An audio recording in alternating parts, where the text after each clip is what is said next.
Okay, and one more thing, even after this, right, you might have got the logs, right, and you have a Splunk standalone on your system. Try to create alerts on your own Splunk instances.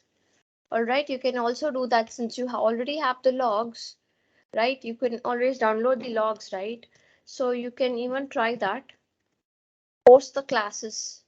You can still practice with the logs that we have shared with you guys.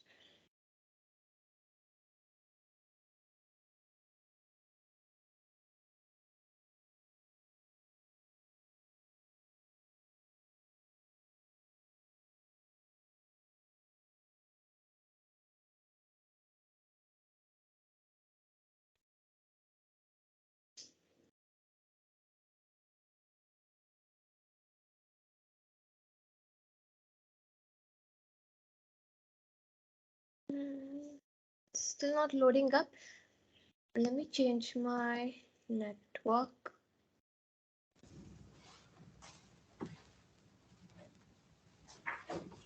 I'll just switch my network. Give me a minute.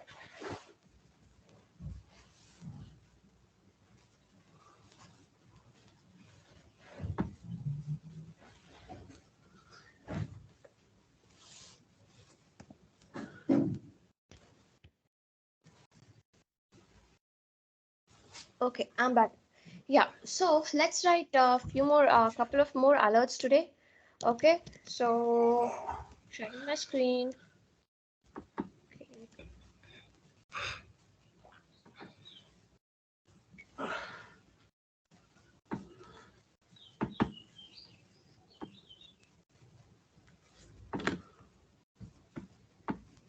Okay, so is my screen visible?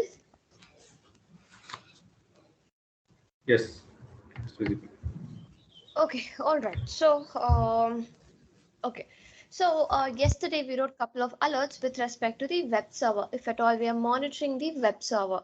So we also have a lot of logs, right? For example, we take, let's say, let's monitor something with FTP today. All right. So we will just check the logs. First, before writing the alert, let's analyze the logs. Let's see what are the logs, what are the kind of details that we get, and then we'll go ahead, write the alert. All right. So index is equal to FTP. These are the various fields that we get. And I have given you the scenario telling that, students are supposed to only upload details, right? Sorry, only upload files with PDF and CSV, nothing apart from this, right? PDF, CSV, and probably workbook or your Excel, right? Nothing apart from this. So if at all anybody is trying to upload data, upload any file apart from any of these extensions, let's say we have to get an alert, right? We have to get an alert. So can you guys help me create that alert, please? So I'm searching index is equal to FTP. See, it is the same query, whatever we used earlier, right? It is the same. Can couple of you just let me know? Help me out with the alert. Index is equal to FTP. What next? File name is not equal to CSV and PDF.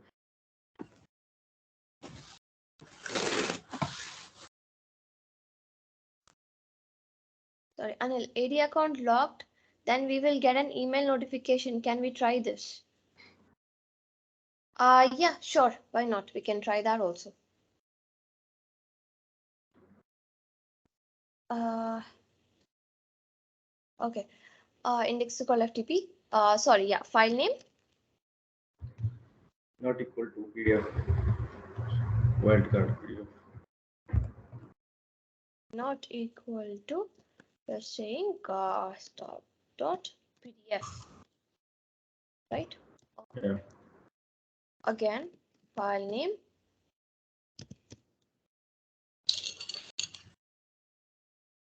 CSV, right? Star dot CSV.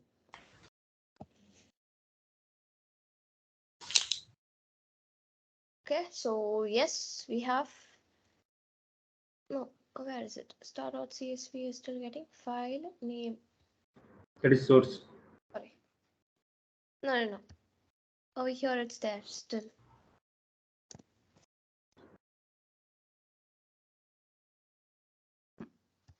File name not equal to this, file name not equal to this. Then what else? What do you want?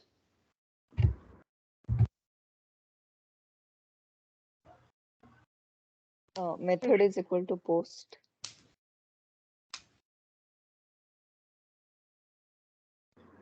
Method, do you see method anywhere?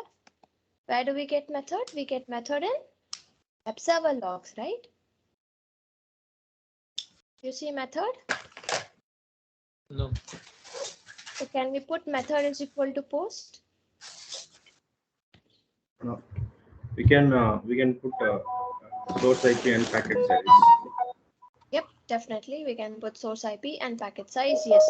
So, I'm waiting in a lot.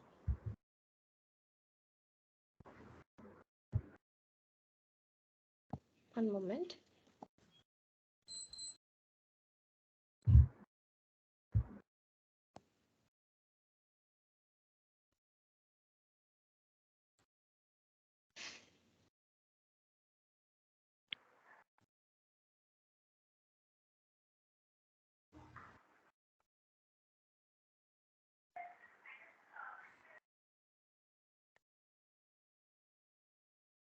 Okay, yeah.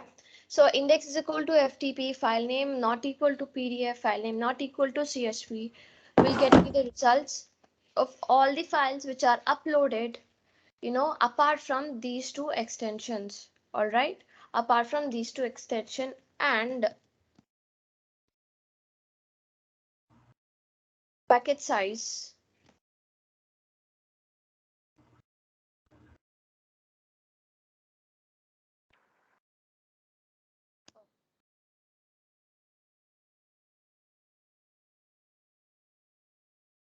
Size greater than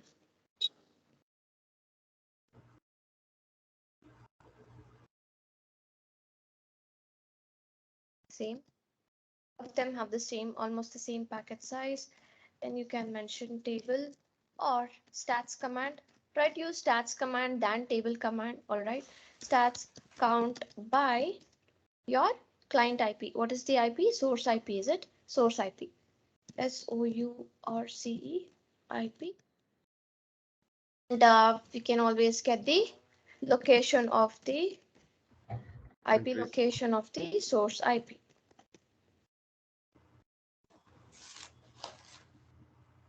Stats count by source IP, country, file name, and of course, packet size.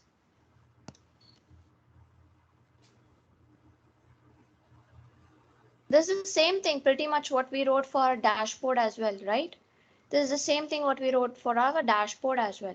So nothing much, it's the same thing. The alert, basically what happens in alert, the alert gets triggered. It's called an alert because it meets some criteria. It meets some criteria.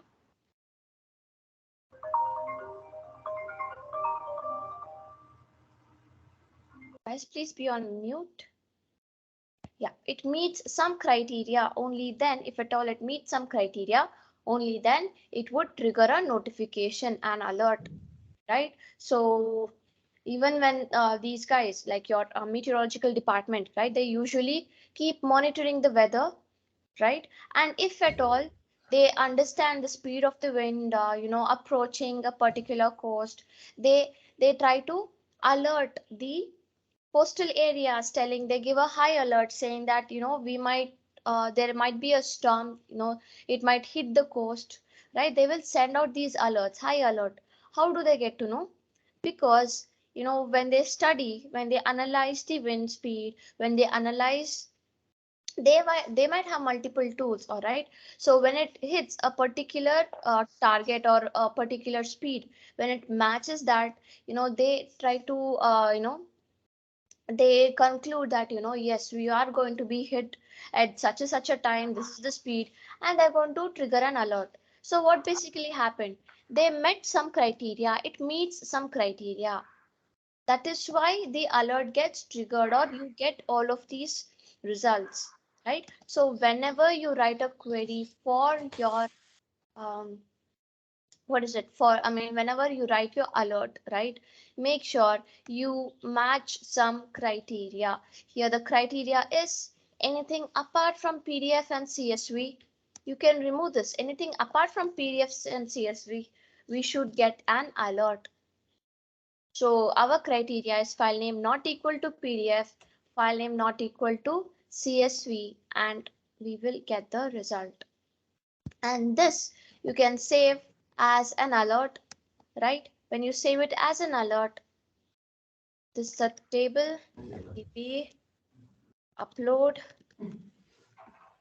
right? The permission, keep it as shared in app, alert type, right? Alert type, there are two types of alert that we can have. One is real time alert, one is scheduled.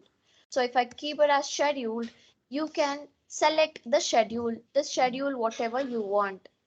If I keep it real time, there is nothing called a schedule, right? It is going to trigger as and when it is real time, as and when you see someone uploading some other extension file, right? It is going to trigger an alert. So the reason why we do not go for real time, even in your organization, would be because we don't want this search to keep running in the background every day, every time, every minute, right?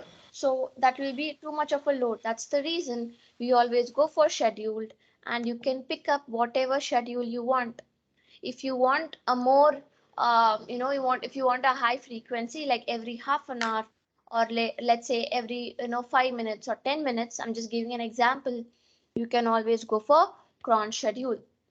So the thing is, when you go to cron schedule, when you opt for cron schedule, right, it is going to ask you for two things. One is the time range, one is the cron expression, right? So time range is what? Time range is nothing but it is going to ask you for how long do you want me to do the search, right? How long is this search that you want me to do? This, whatever you see, right? Last 7 days, last 24 hours, whatever, right? It is going to ask you how long. So since my logs are there only after 7 days, I'm just going to take last 7 days over here. All right. Otherwise, you can just mention in your organization's last 24 hours. You can straight away go ahead and mention last 24 hours, and and then over here you can mention give the cron expression. What is the cron expression? Depending on when you want this alert to trigger, at 5th minute or at every, so at every 5th minute. So at every 5th minute, it keeps triggering alert. 7:05, 7:10, 7:15, 7:20, right?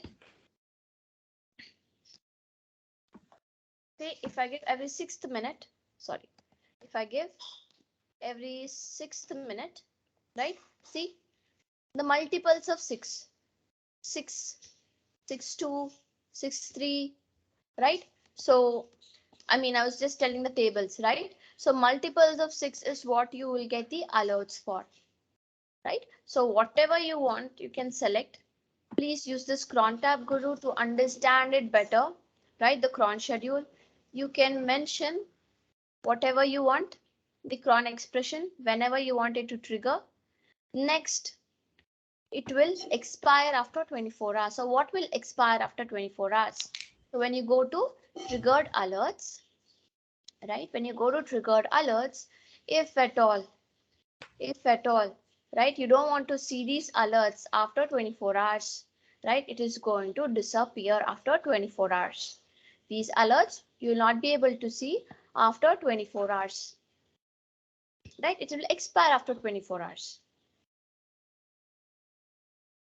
Okay, so these are the time frame that you have to select. So once the time frame is selected, right, your trigger condition, So anyway, you have mentioned a condition over here, right? Anyway, you have mentioned a condition over here. For this is for the alert to trigger, right? So few more things. Trigger alert when number of results, number of posts, you have multiple options, keep number of results is greater than. So here we have 7 results, right? So it is going to ask you whether you want to trigger an alert even if there is one result. Let's say there was only one result, this China one, right? Final.xls. Even if there was only one result, do you want the alert to be triggered? Or if you want it to be some criteria like more than 5, more than 6, whatever. So I want it to trigger for every result. I mean, even if there is one result, right? I want to trigger an alert even if there is only one result. Because yes, I want to know what that file is, which they're uploading, where it is not PDF and not CSV. I want to see that file, right? So I'm going to mention is greater than 0, trigger once or trigger for each result, right? So if you give trigger for once, means all of these results put together, you will get one alert. Okay, all of these 7, right? You will get under one alert. If you select for each result, that means for each row, for each result, so there are 7 results over here. For each result, you will get one alert, right? That is what trigger says. So I'm going to keep it once because I want only once. I want it to trigger only once. All right. And now I'm going to give throttle. Throttle is nothing but suppression. So how long you want the alerts to be suppressed for? Do you want it to be suppressed for 60 minutes? That means after 60 minutes. So sorry, before 60 minutes, right? If at all it comes across the same IP, same country, same file name, same thing, basically, right? If it comes across the same, then it will not trigger an alert. Why? Because we know this is happening. We're already working on it. So let me suppress it for next 60 minutes because I will try to fix it before that. So after 60 minutes, if at all you're still seeing this person trying to upload some junk data onto the FTP server, then it will trigger an alert. So till then, you can suppress the alert. So 60 minutes or 24 hours, anything, depending on your query, depending on the alert. Let's say, okay, we'll take another example. I'll give you then. Okay, so anyway, so this is all the condition. All right, so once this is all met, what do you want to do? How do you want the SOC team to be notified, right? So there we'll go trigger actions. We will just add it to trigger alerts because as of now, right, we do not have anything mail that is, we cannot send it to mail because we don't have an email email server configured, right? Nothing to do with Splunk mobile or even log the event. No need of any of these things. We can just go to add to triggered alerts, keep it as low, medium, priority that you want and save it. Okay, we can just save it. All right, so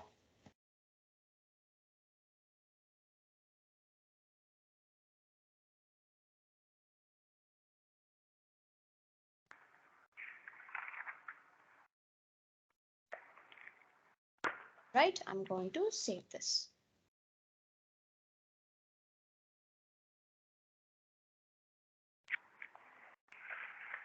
Now, any doubts, Ishad? Is that clear now? Yeah, clear. Okay. All right. I am so sorry. I forgot something. Anil, you can create that, but the problem is, right, in my AD, I have mentioned your password is never going to expire. So irrespective of how many ever times you try to log in, right, I don't think your account will get locked. Your Ma'am, account if will not suppose get type the wrong password and the account may be locked, right? If the number of attempts is exceeds. Yes, we can write an alert over here, but I doubt it would trigger because we don't have any such. So we have to make all those policies, or we have to set up those things, saying that after 3 times, after 4 times, your account has to get locked. I have not made any such configuration, Okay. right? But we can, there's no harm writing the alert. We can definitely write the alert. All right, but it will not trigger because we won't have any such events with us. We do not have any such events with us. All right, so index is equal to main, where we get our AD logs, right? What is throttle? I will tell you the throttle again now when we are, uh, writing these alerts, right? So index is equal to main is where we'll get.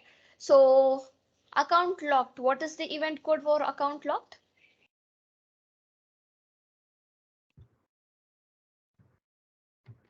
Four seven six seven. What is the event code for account locked? 4740. 4740, is it? 4740. 4740. 740. No, we don't have any logs, but all right, let's take it. It's fine. All right. 4624. I'm sorry. 4624, I think so. No. 4624 is. Just do a simple Google. It's 4624. Successful login. Yeah, correct. It's for successful login, right? 4740 is for Account lock. account locked out, right? So let's say, you're searching for event code 4740. You might get few, what you call, you might get few logs over here, right? But let me tell you one thing. All right, in this case, what you can do is, all right, you can club couple of things. Event code is equal to 4720, or event code, you will have a separate event code for, let's say, disabled account. Disabled account, what is the event code for disabled account?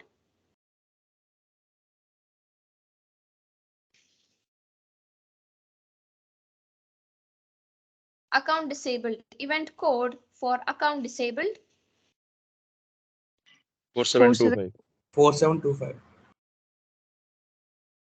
4725, right?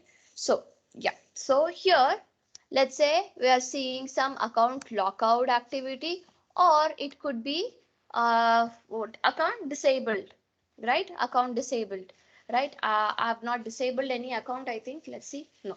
So you can merge these two. All right, you can merge these two logs, and then you can write a query wherein, let's say, even though the account is locked, right? Even though the account is locked, or the account is, let's say, disabled, but you're still seeing some failure activity. Failure is our event code 4625. 4625. Right, so I'll try to get these alerts. Let's see if we can, have to make those changes. All right, have not turned on my AD server. I will turn it on, and I'll check these things. So what we can do is, we will get the details from here. All right, we will get the account name. All right, we will get the account name from these queries.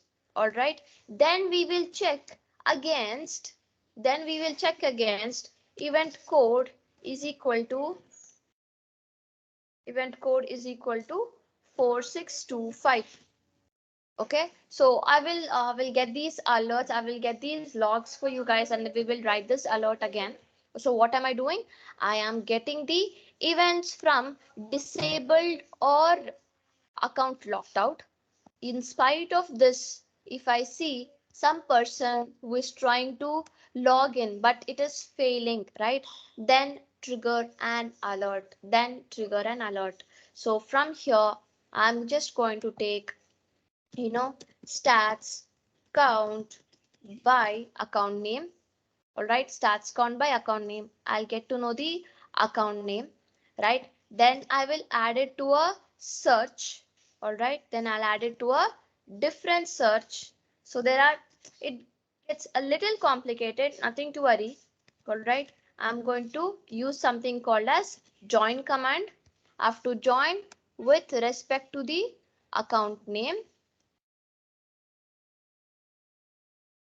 Don't worry about this. And then I will search for event code 4625. So basically, if we just monitor people account being locked out day in and day out, you will see people locking their account, right? So let us add some more details, right, to monitor, account lockout plus account disabled.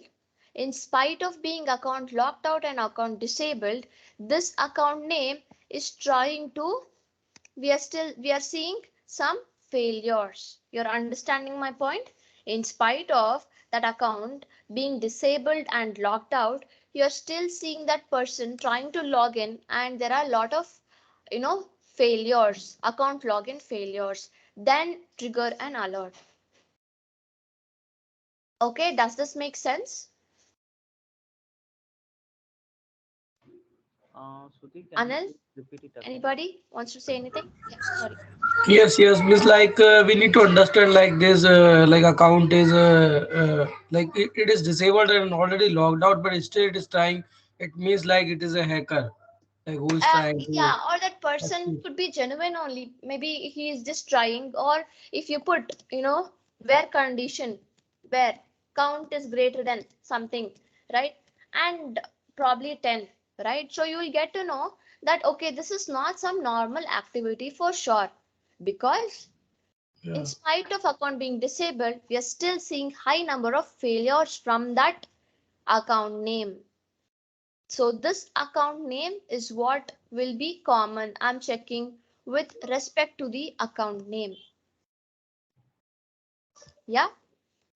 Yes. And like, do we not have data stored in this Splunk because you like as you telling like IDs are shut down and data is not able to capture. No, there is nothing like I have not disabled any account, and there is no chance of any account getting locked out also. Okay. My question is like, see, the server is suppose shut down for some time, Huh. then logs will be there, right, in the Splunk for that Logs server is as there. well. Yeah, logs is there, but there is no log for 4740 or 4725. Logs is there. So if I Yeah. just check index is equal to main, right, logs are there. I said it is shut down because I can't go and disable any account right now. I mean, I can't get this event code. I have to log into my ID server. I have to disable one of the accounts, right? And we have to check whether, we have to try to logging with the same password multiple times, right? So I said I will do all that. We will write a query again.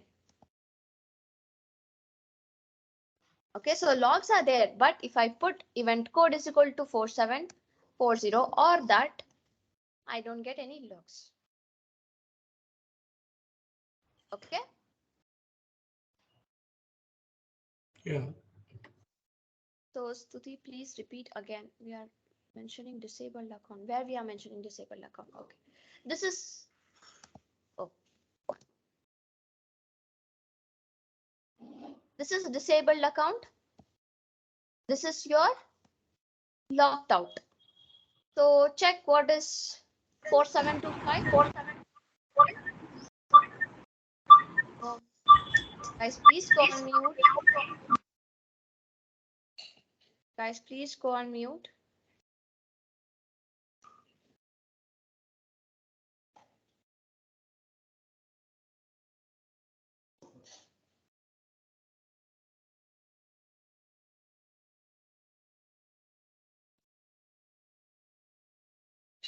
Okay, Active Directory account was disabled.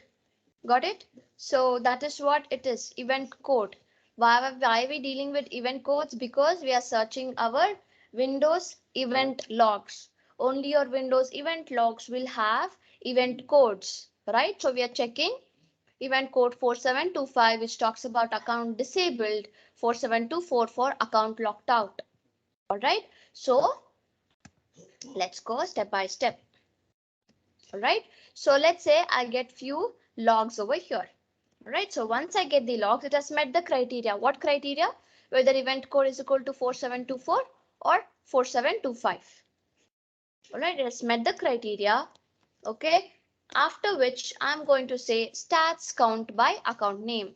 So if I do a stats count by account name, what am I going to get? I'm going to get the account name which is failing either with this or this.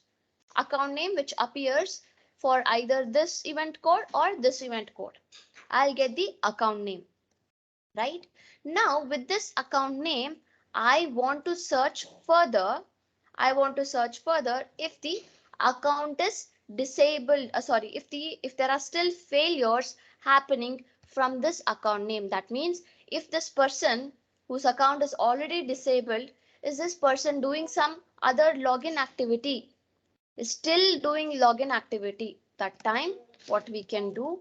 Don't worry about this. I'm not told about join. I'm just see here, combine the results of a sub search to a main search. So I'm just adding this.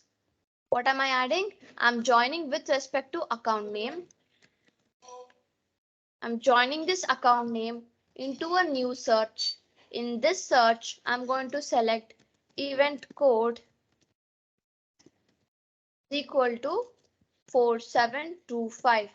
That means I'm searching. I've got the account name here, right? I've got the account name. I've picked up the account name and I'm searching if there are any failures. Search, right? Search event code 4725. Search if there are any failures. If there are any failures on this account name. So what is this account name? This account name I've got from my first search over here.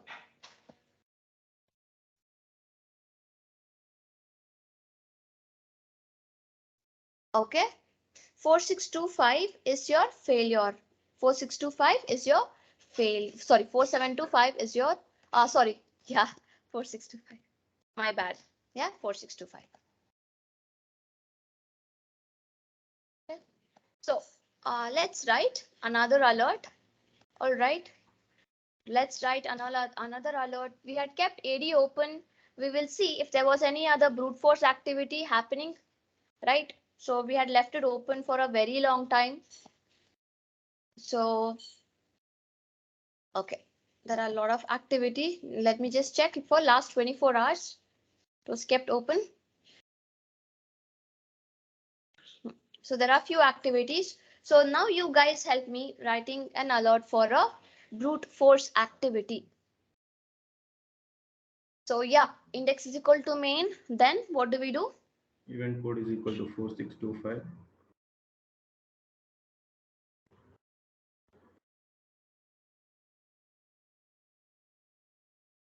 Okay. Pipe. We will see what is it. Okay, there are 4,000 odd failures. Great. Okay, now next. Pipe sign and then IP location source network address.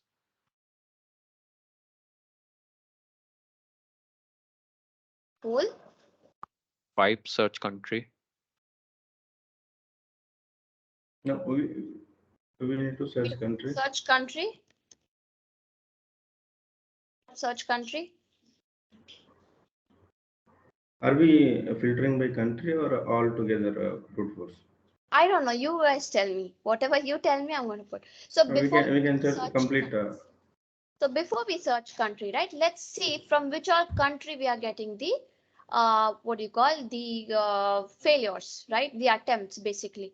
So IP location, source network address. So once you have this, let's go check the city, country, Monaco, Russia. Okay. Now tell me what do I do?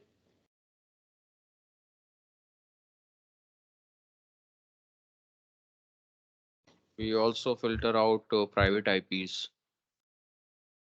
That's fine. You can for now you can ignore that because Okay. those IPs are just those other boxes IP. So that you can ignore. We can dedupe the network address.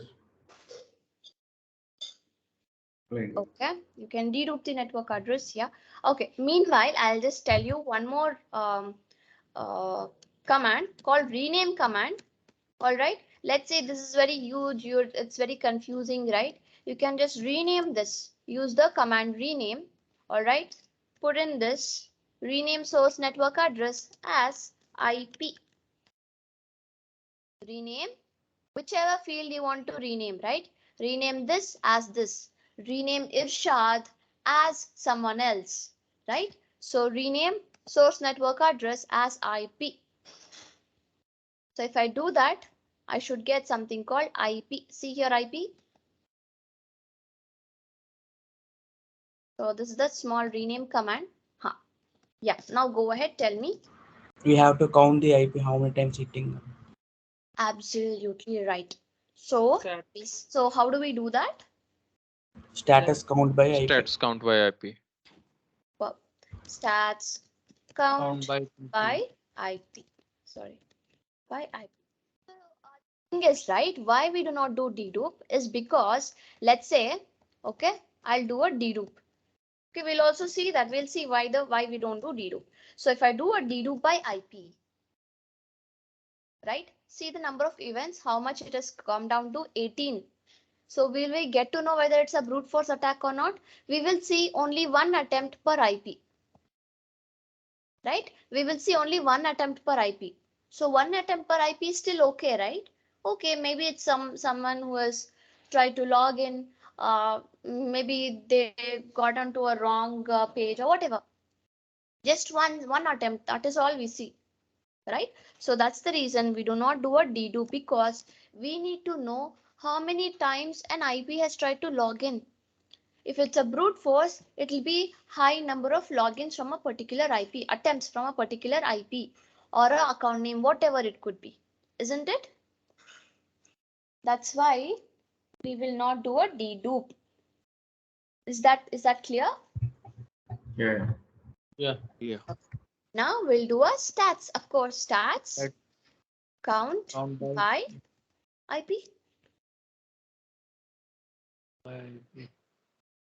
Superb. So if you look at the, see, you don't have to write the whole query in one shot, okay? As soon as you write each action, please come back, see what are all the results. So now if you see the result, I don't need this for one, right? Anything greater than 10 is okay with me. Where condition. Yeah, so yes, where count greater than 10. Simple, for simplicity's sake. So there are still, let's say, I'm just going to keep it as 100, okay? Just for now, so that I can reduce few. All right. Now looking at this, you might think we can add few more information, right? Now you can add your country detail.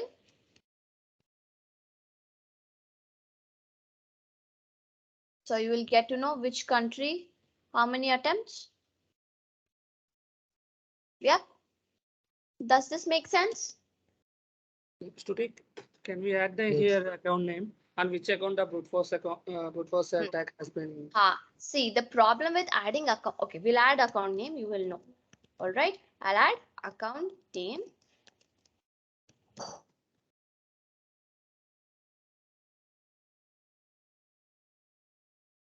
So the thing what is happening with account name is you won't get to know all the accounts. If I do a stats, you won't get to know all the account names because there are multiple account names, right? You will not get all the account names. So for starters, we can just have this. All right, we'll get to know what IP it is, right? Then what you can do, view events. You can just click on, let's say, I'll tell that from first. So what happens? This is not the only account name from this IP. There are multiple account names. If you see here, They would have tried with multiple account names, but we are not seeing any of those. We are not seeing any of those, right? So let's not add account name. All right, we can add this right in our further search, or you can drill down to get the list of account names. The thing is, right, if we are seeing this person trying to brute force, then definitely they might try multiple account name password combination, or a single account name and multiple password combination, right? So our end goal should be to identify this IP, right? Identify this IP, and if at all we keep seeing, we are seeing a lot of brute force activity, right? Then we will go ahead and block this IP. We'll get this IP blocked, right? And we can get this account name once, let's say this was our alert. All right, I'm just going to run this. This was our alert, right? We've got to know, we have identified this is the IP.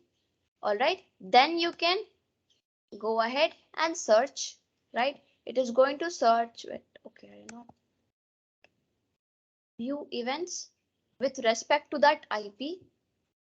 Okay, with respect to that IP, once you do a, you've got the result, right? If you just hover on this, just to click on that, you will get multiple details, right? Once you click on view events, it will search for this particular IP, whatever you have clicked on, right? And then you can go ahead, search if there are any other account names. No, they have all tried. I don't know who that is, right? SOC experts domain administrator, right? So they have tried with the same password, I mean with the same username as administrator multiple times. So you will get to know the different account names, if at all they have used multiple account names over here like this. Okay, but for our alert, this would be more than enough. From which IP, what is the country, right? And the count. Why are we having? So that we can do some filtering with respect to the count as well. So what was the alert criteria? Event code. This was one of the criteria, and the count should be greater than 100. So these are the criteria which we have mentioned. If it matches this criteria, it is going to trigger an alert. And now we can go ahead, save as an alert. Okay, again, some activity like a brute force activity, right? Force, any description that you want, permission, whether you want it only for you or shared in app, always keep shared in app, right? Alert type, scheduled in real time. You can definitely keep real time, but like I said, right, it will be an overload. So instead of that, you can make it a schedule and you can run it very often. So now since we are getting the logs, I can check for last 4 hours every time. So 4 hours, I don't think we'll get data. So every 24 hours. So it is going to run the search for last 24 hours every time. Okay, every let's say every 15 minutes, it is going to run for last 24 hours. Okay, you can do that every 15 minutes or every 30 minutes, right? Every 30 minutes. So star divided by 30 is nothing but every 30 minutes it's going to run the search. It will expire after 24 hours. What will expire? The alert will expire after 24 hours. And trigger condition. So number of results. We have seen the number of results, right? There were 9 results, right? So yes, anything greater than 0, trigger an alert and trigger once. For now, I'm just going to keep trigger once, but in your organization, you can keep it as for each result. For each result, trigger one alert. All right, trigger one alert. Okay, and then throttle. So throttling means, let's say I've got this, right? I've got this.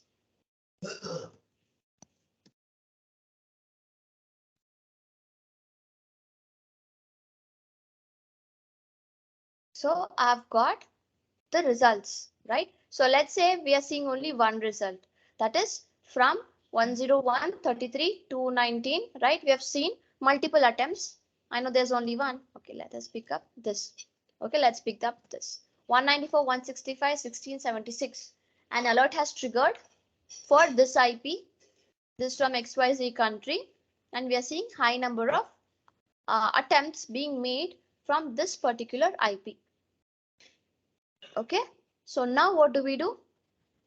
I'll start working on this alert, and I don't want this alert to trigger again in next half an hour. Okay, probably this person is still trying to brute force, right? You might still see logs, but you don't want to see those logs. You don't want to see those logs because why? You're searching for last 24 hours and you will definitely get this IP.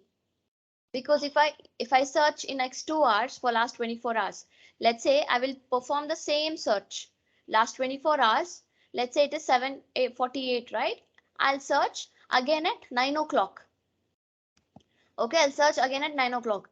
If I search again at 9 o'clock, I'll again come across this IP, right? But I do not want it because I know it is there and I'm already working on it, right? So I'm going to say suppress it for 24 hours. Suppress means even if it comes across this IP, right? Even if it runs the query and it comes across this IP, it will not trigger the alert. Okay, is that fine? Understood? And now I'm going to add action. Add action. Add to trigger alerts. What is this? Brute force. Yeah. Add to trigger. Add action. Add to trigger alerts. It's already added. I'm going to make it PDM height, whatever, and I'm going to save it. To send an email, do we need to integrate anything or just an Yeah, email ID? you need to have an email server, right? And you have to integrate. Yes. Nothing to integrate with respect to like Splunk Enterprise or anything as such, right? But you should, in your organization, you should have what do you call an email server setup, right? So that way, yeah, you can send out as an email. Let's have a search. So you want to send it as an email, you have to give a to address, right? Priority, subject, message, right? And two could be multiple IDs. If you want, you can add multiple IDs. CC and BCC also you can, right? And then what to include in your email, right? You just want a plain text or you want HTML and plain text. You can attach all of the results as a PDF, as a CSV as well. Right, so to set this up, you need to have a email setup, email configured. Okay. Super question, Rahul. So coming to that rename, right? No, it will not modify your raw data. It is just on the fly. It is just on the fly. So if I see here, I've modified, right? Here I've not. Oh, here also I've modified. Okay, so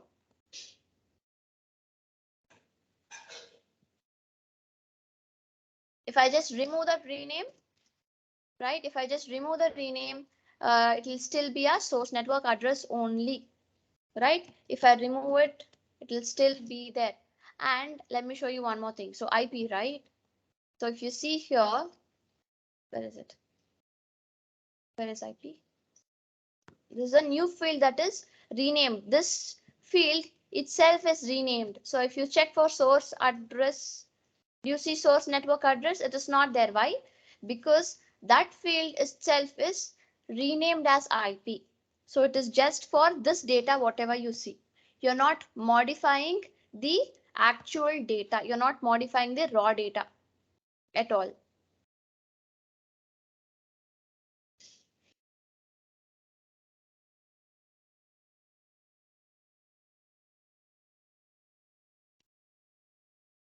Yeah, you can use Cron by account name. Yes, definitely, Medha. You can try that. Yes, definitely you can. So instead of where is it? Count starts by IP. You can definitely go for account name.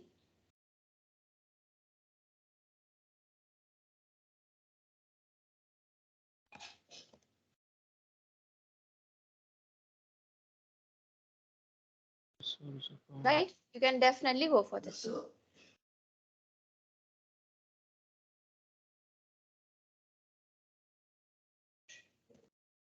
Okay. Yep. Yeah, sorry, somebody was saying anything?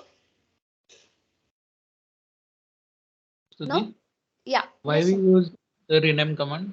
Actually, I'm not. Rename. So see here, rename, it talks about source, network address, and rename. I mean, it's something which is not may not be clear for everybody, right? So let's say that's gone by.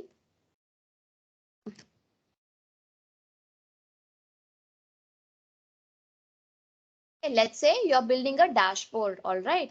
Let's say we have mentioned all these things in the dashboard. If I do not rename this, right? If I do not rename this,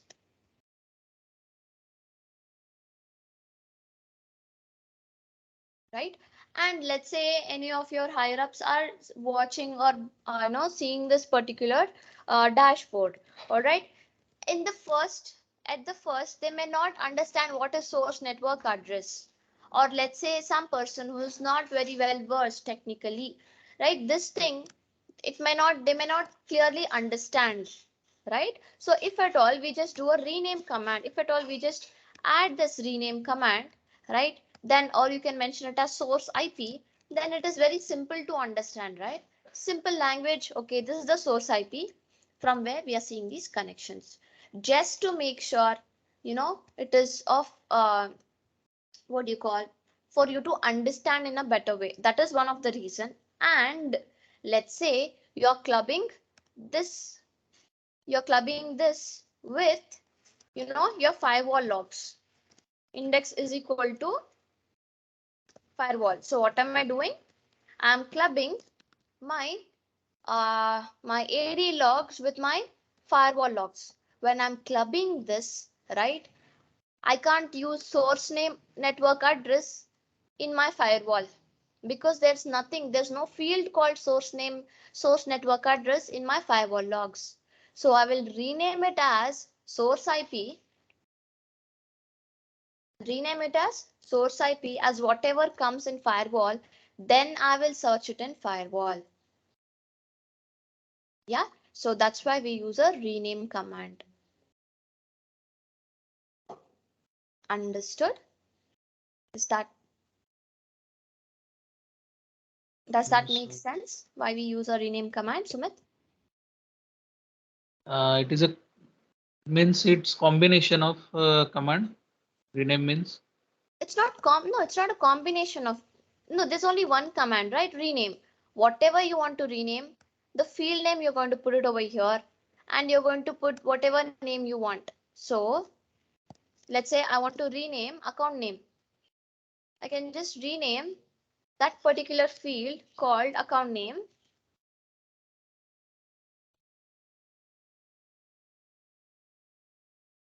as user. So what happens? Instead of account name, there's nothing called account name here. You will see someone called user. Okay. Right? So I'm just renaming. Whatever field you want, you can choose. If you want, you can choose computer name. If you want, you can choose this. Anything, any field name you choose, right? And give any name that you want. Okay, this is the rename field name. Pick up the exact field name as your choice. Does this make sense? Okay. Understood. Understood. Okay, all right. Okay. By So using this query, we will get to know only the query login items. That means the password brute force, only the query login items we get to know, right? yes, correct. Suppose if the password brute force account is as per success, I mean after multiple items of query logins, after that he will, if he succeeds, then how can we search him? Then what we can do? there are a couple of things that you can do, right? Once you have the alert, once you get the IP, you can do a search, right, with that IP, right, under 4624, under 4624, or you can add over here only, or you can create a different alert itself, wherein like the other time we did, right, event code, we'll do a stats count by sorry, I'll use here on by IP, while user join IP search event code is equal to 4624. So basically, from command, where is from command? Invalid data set IP. Why is it source network address as IP?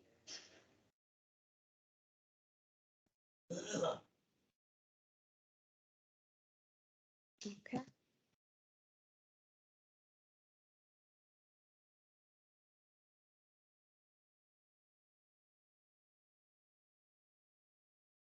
Join IP.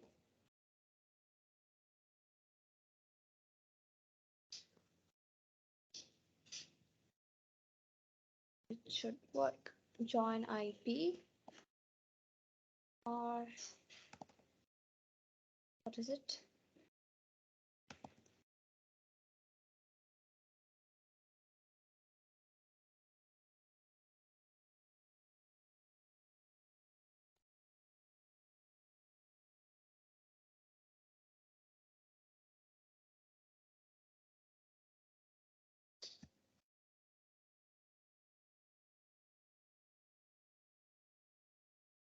Use this IP, join IP.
Event code 4625 only.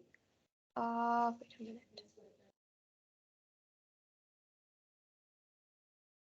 I think this should work.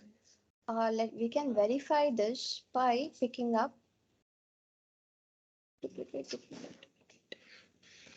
Join works. I'm not sure why join is not working. I'll figure that out. But let's pick up some. Okay, 4625. Right. 4625. We can pick some IP address.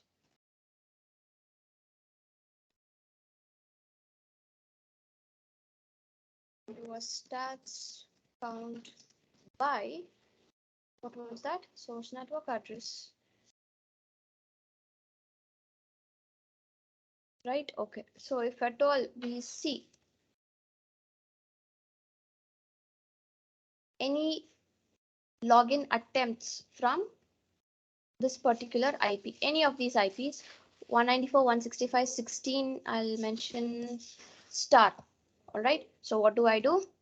To verify if my result is right or wrong, that's what I'm doing. 4624, right? No, there's no events. That's the reason even over here, you're not seeing any events. So if at all, let me put, so this is not there anyway.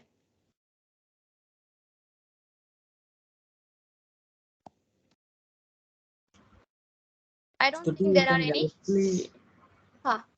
we can directly write event code equal to 4625 and event code equal to 4624. Then we can. The problem, no, the problem with the problem with that is it is going to search this and you won't get a common, let's say there is one IP, right? There is one IP for which it is successful, but for a different IP it is failure, right? You will get both the events. Yes or no? So as you mentioned, I can put event code is equal to 4624. So it won't correlate here. Yeah, it won't correlate. It just will show the 4624 result. not equal is equal to 4624 24. It is doing and or. Okay, if I do this, right, the source IP, you will not know where is my IP, source network address. You will not know whether this IP is is successful or failure, right? It is, I mean, you won't get to know if this IP is doing a successful attempt and a failure attempt, failure and successful. You will just get to know this IP is either failing with 4625 or it is successful with 4624. If we do a or, right? So that's why what we have to do is we have to get that information of that particular IP and you have to search that IP again in this particular event code. But we always, I mean, you ideally use an append or a join function between this. There's some syntax error, that's the reason I'm not, but if we verify, right, since we verified over here, there is no successful attempt. Now only you see, okay, in this result, as per what you've said, event code 4625 or 4624, Not we are or seeing, and so you will not get anything. because we don't have the results for that. That's why. Not only because of that, because I'll tell you, you can pick one more. So it will check each event code, either it has 4624 or 4624 or 4625. It will check for each event code. It has to have this and this. That is what it will check. If you put an and. Okay, give me a second. If both the conditions true means then we will get the results, no? Like that. And 1 second, I'll tell you. One moment. So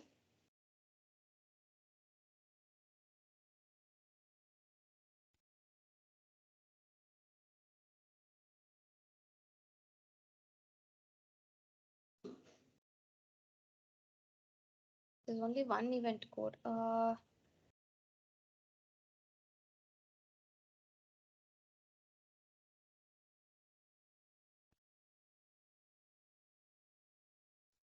Doesn't happen actually. That is not source network address, event code.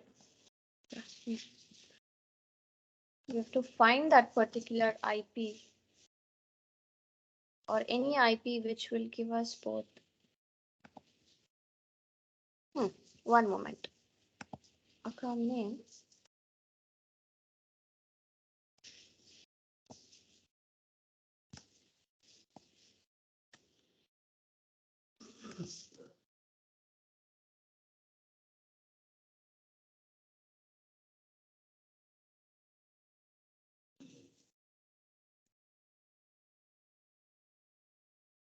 Okay, so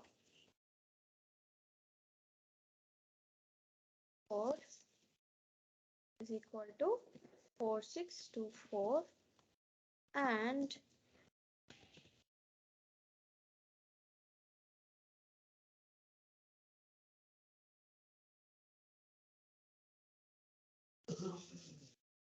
see, I did whatever you said. Event code 4624, 4625, right? So if I just search with account name administrator, see there are two event codes 4625 and 4624. So according to your logic, so if I put this, I should have got the result, right? Because both are there, right? Yes or no? Yes, yes. If we put a or, then we will get the result. The event code this or this. So you can't straight away put that over there. To correlate, we have to use append or a join, right? Because I'm trying to correlate with respect to whatever is failed. I should see some logon event from that particular IP. So the IP becomes the common IP or the account name, whatever, right? IP becomes the common name. I'm picking this IP from my first search and I am appending it to my second search. Right? So if I put or over here, I will not get the details.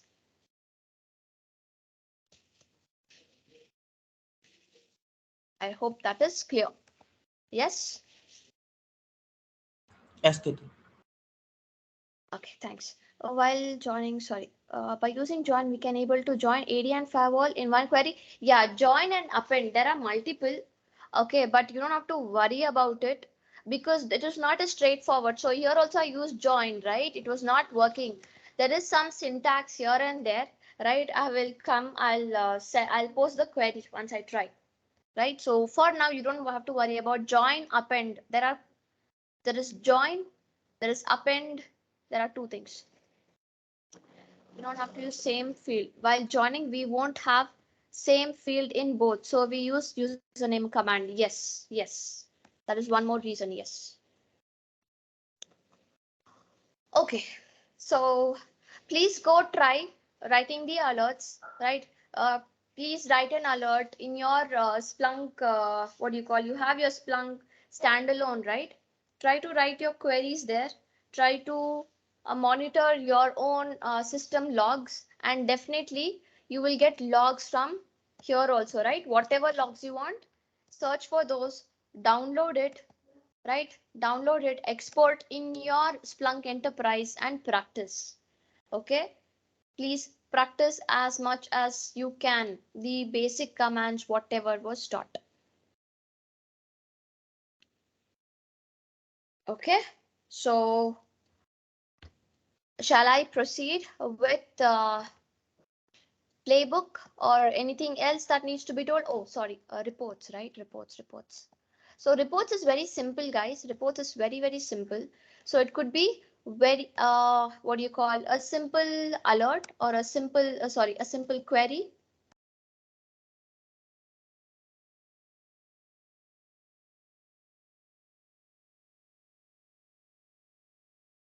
So your dashboard, alert and report, right? Base for everything is your query.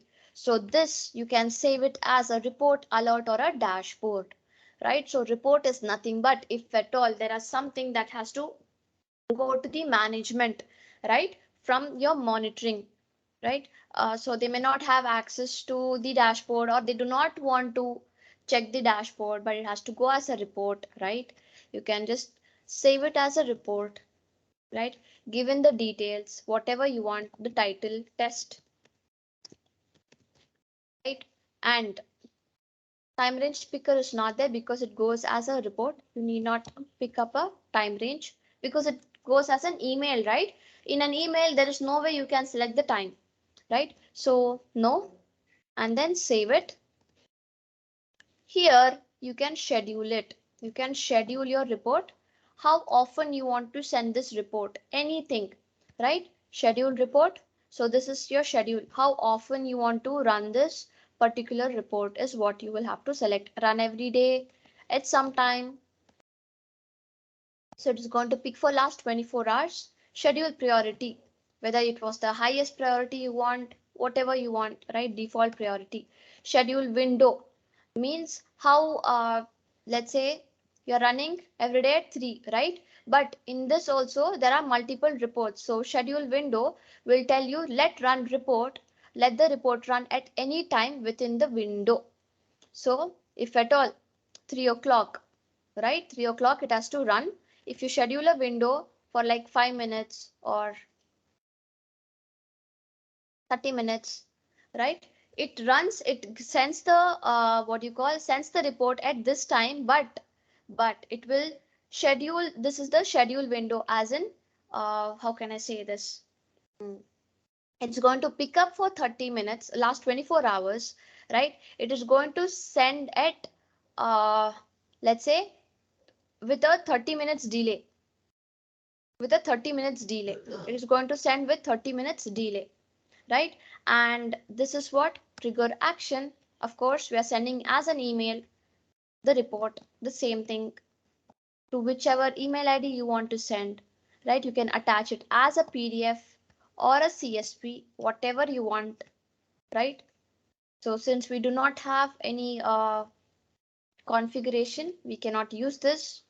So yeah, so report is very much similar to your alert and your dashboard. Whatever query, schedule it. You can schedule a window or you need not. You can keep it as no window as well. Priority also, depending on whatever your whatever the ask is. So if you just leave it at no window, it is going to run every day at 3, right? And then it is going to select for last 24 hours and it is going to send out an email to whichever ID you select. That's it. Nothing much in report, right? Nothing much in report. You can also send your dashboards as a report, which I've already showed, right? So this is your report.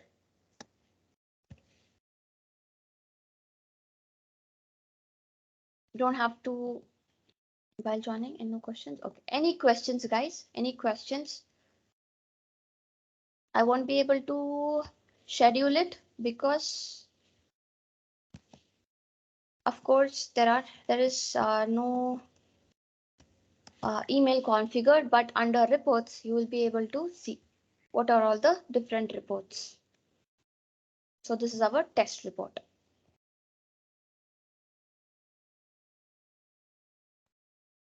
That's why I said you have to use your own Splunk instance. Try to use your own Splunk instance.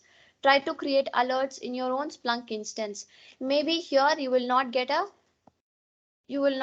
any option to save it as an alert. You may not get that option. Give me a minute. I will try to set that up for you guys. And also please go ahead, try in your own Splunk instances as well.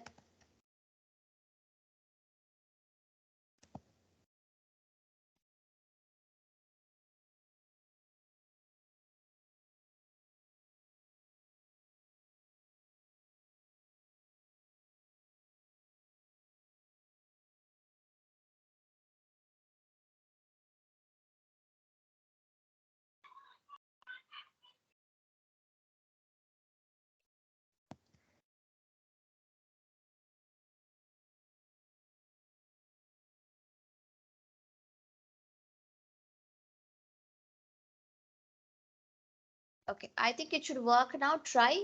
If not, please try on your Splunk instances also on your own machine, what you have installed, right? Please try. Now you won't be able to try because I've not switched on the AD server. So is this clear till here, everybody?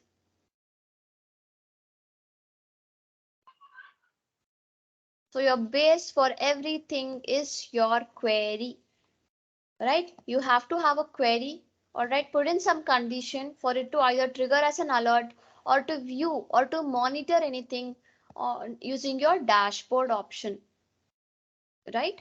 So base is your query. Once your query is ready, you can save either of these, anything from this, right? So anything so far.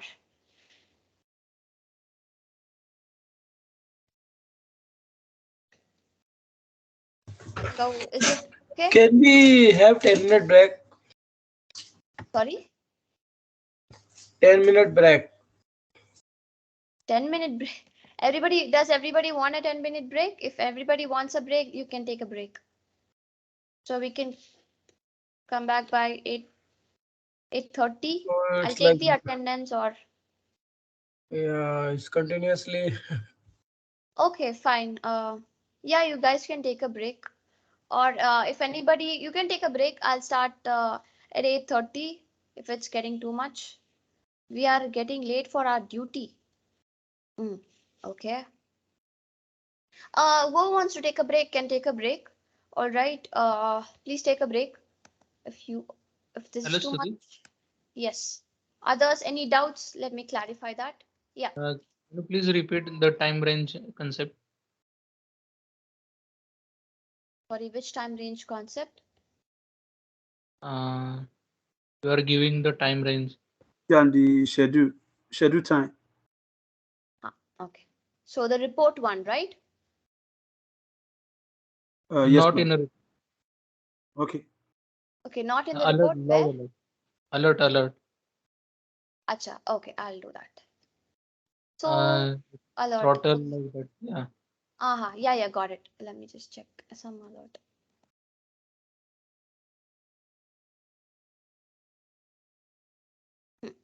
So go to edit this alert. All right. So this was the scanning activity. We had returned the query, right? This is what you want time range and what you want to understand. Uh, what is that Cron expression? I'm not getting what exactly. Cron expression. Okay. So the thing is, right, if you select scheduled, right, there are a couple of things. If you select every hour, that means straightforward every day, sorry, every hour at 45th minute or 30th minute, right, you will get that alert. Let's say this is not what you want. All right. Every hour, every day, also every day at 4 a.m., 10 p.m., whatever you want, you will get a straightforward what do you call schedule. But let's say you have to like your brute force activity or some critical activity which you have to monitor at a very regular interval. So you don't want it at every 15th minute. No, you don't have to wait for 15 minutes, right? In such cases, what happens is if you select cron schedule, right, you can select whatever time you want. If you want it to run every 2 minutes, it will run every 2 minutes. So to understand this cron expression, I had shared the link, right? Cron tab guru. So what is it? The first column talks about the minute. The second asterisk talks about the hour. So if at all I give like this, right, it is going to trigger at every minute. So let's say I want to trigger an alert at every second minute. All right, every second minute it has to trigger an alert. So this is what, see, every second minute it is going to trigger an alert. So let's say I want to trigger an alert every 20 minutes, right? Every 20 minutes. So it is going to pick up that option I will not get otherwise. That option I will not get otherwise in every hour. So every hour I have to either go for 15 or 30. I can't select 20th minute, right? So in that case, go for cron schedule. This is the expression. Where do you get the expression? You can get the expression from cron tab, right? Given whatever you want, it is going to give you the result. So if you just replace the first star asterisk with 20, that means every 20th minute, not every 20th minute, at 20th minute, that means 9:20 is the next. See the difference, 8:20, it is now 8:20. Now it will trigger at 9:20. Okay, but if you want it to trigger every 20 minutes, it is star divided by 20. So it will go for every 20th minute. Okay. Yeah, so you have to just copy this, whatever you want, right? You can just put it over here. So that is your cron expression.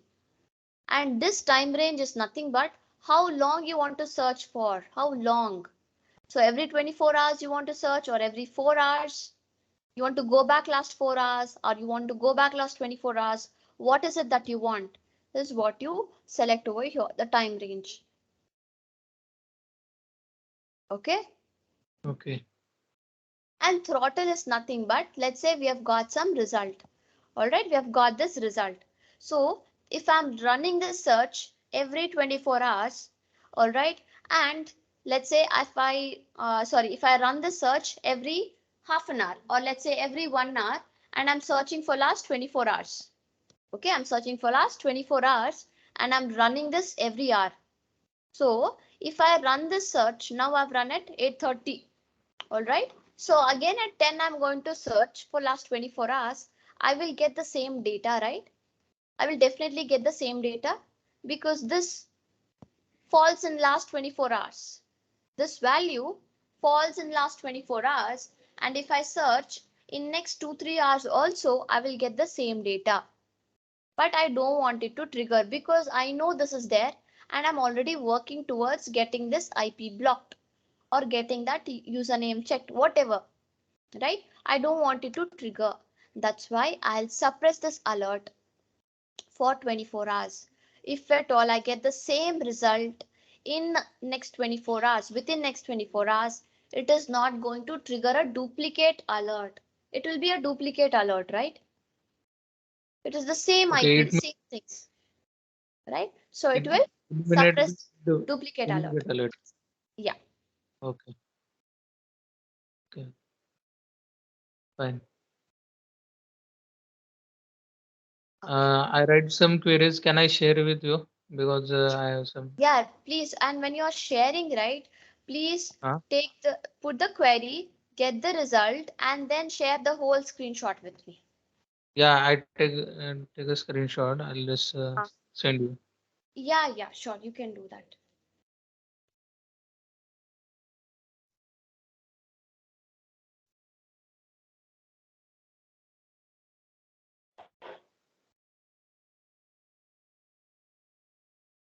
All right. So any other doubts, guys? Any other doubts?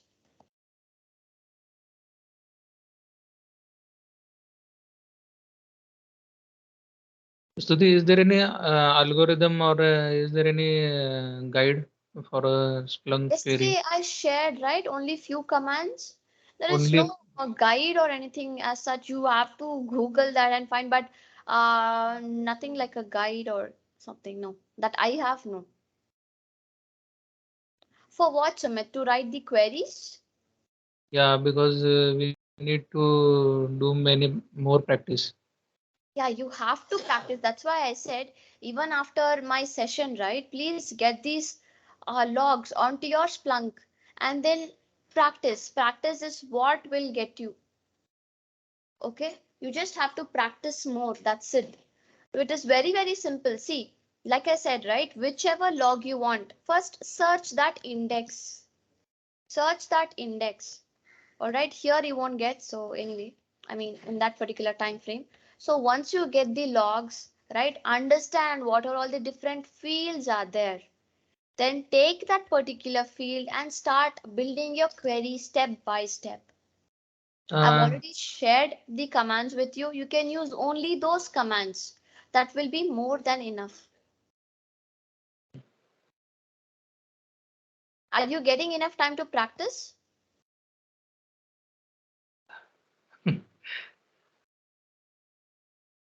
Okay. with more time. Yeah. Please, after your session, is the lab still going to be available for us?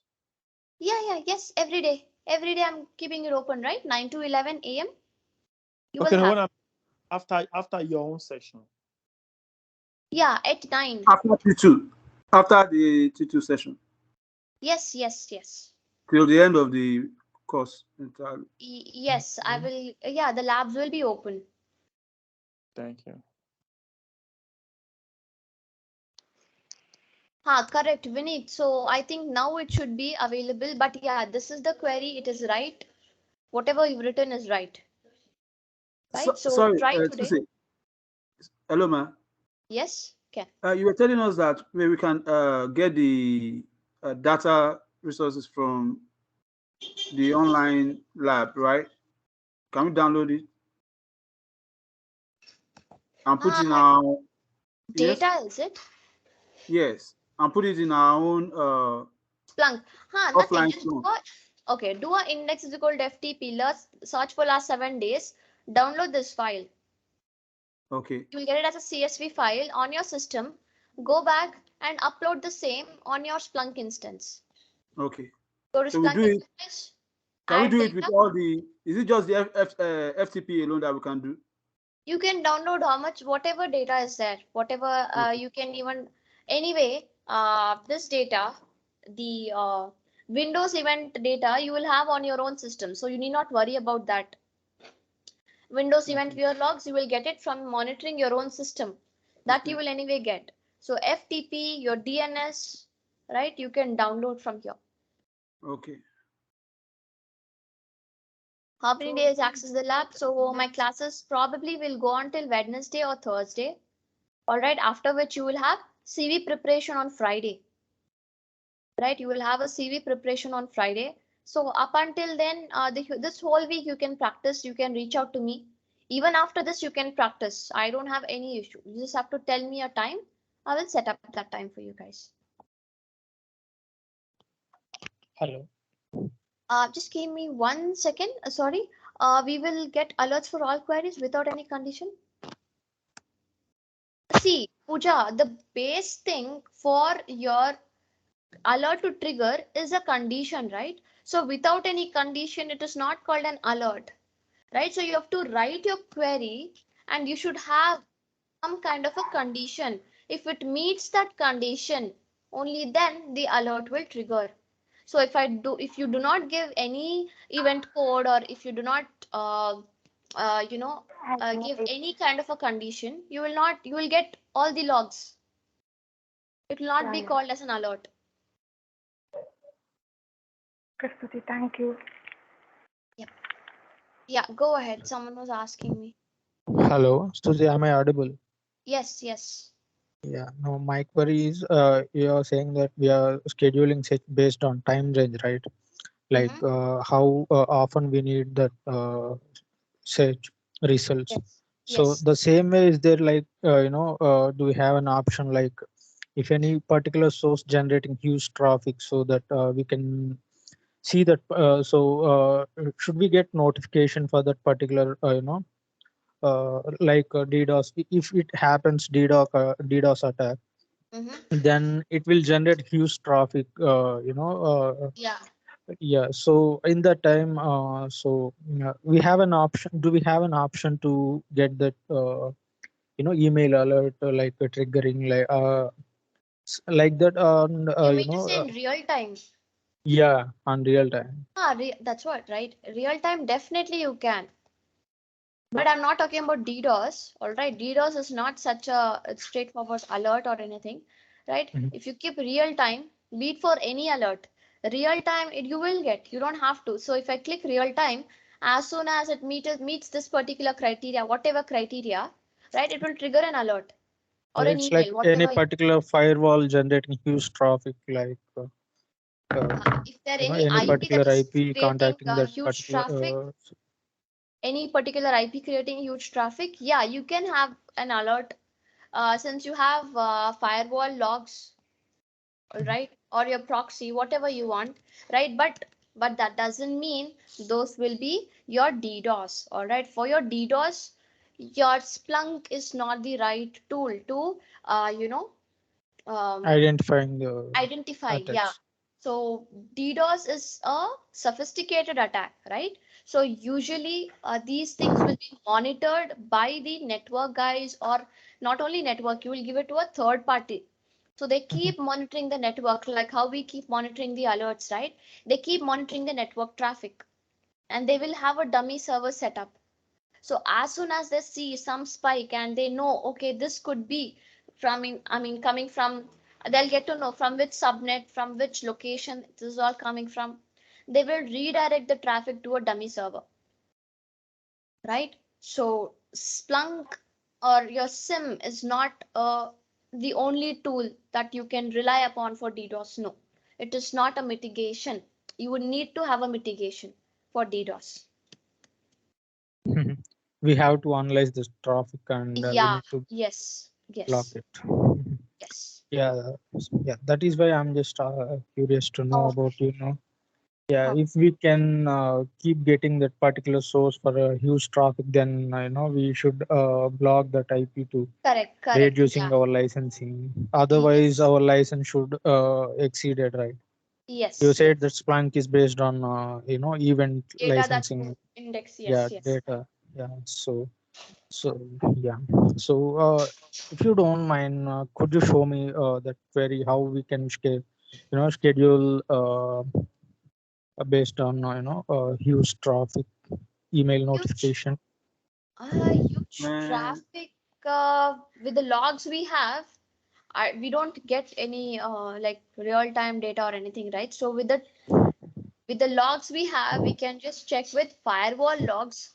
All right. What you can do, inbound connection, wherein the destination IP, sorry, the source IP is what do you call is equal to or is not equal to your 10 dot series, right? So that you will get only the public IP. So inbound traffic, what happened? Source IP is not there. SRC IP, I guess.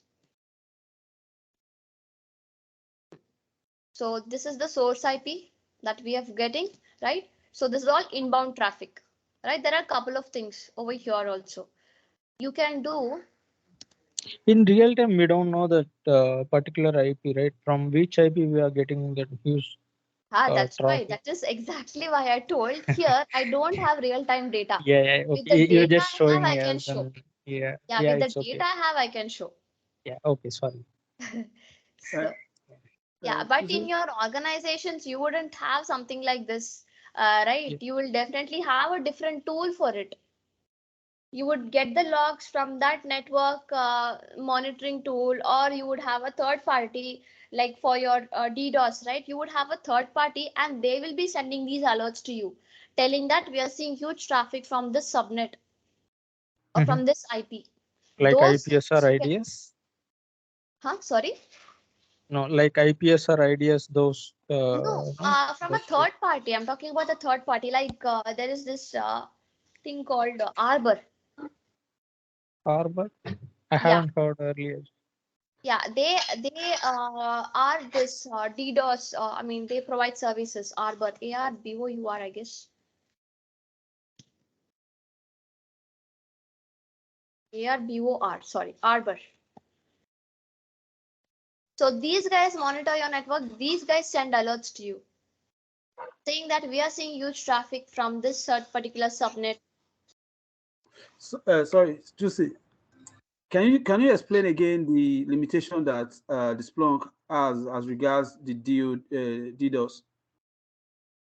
So the thing with Splunk is, right, DDoS is a sophisticated attack. So within Okay. a few seconds, they'll send huge amount of data, huge amount of what do you call, requests, Request, right? login request. So by the time your Splunk realizes, the site might be down or the device might be down, right? Okay, you Because have you been won't be overloaded. running.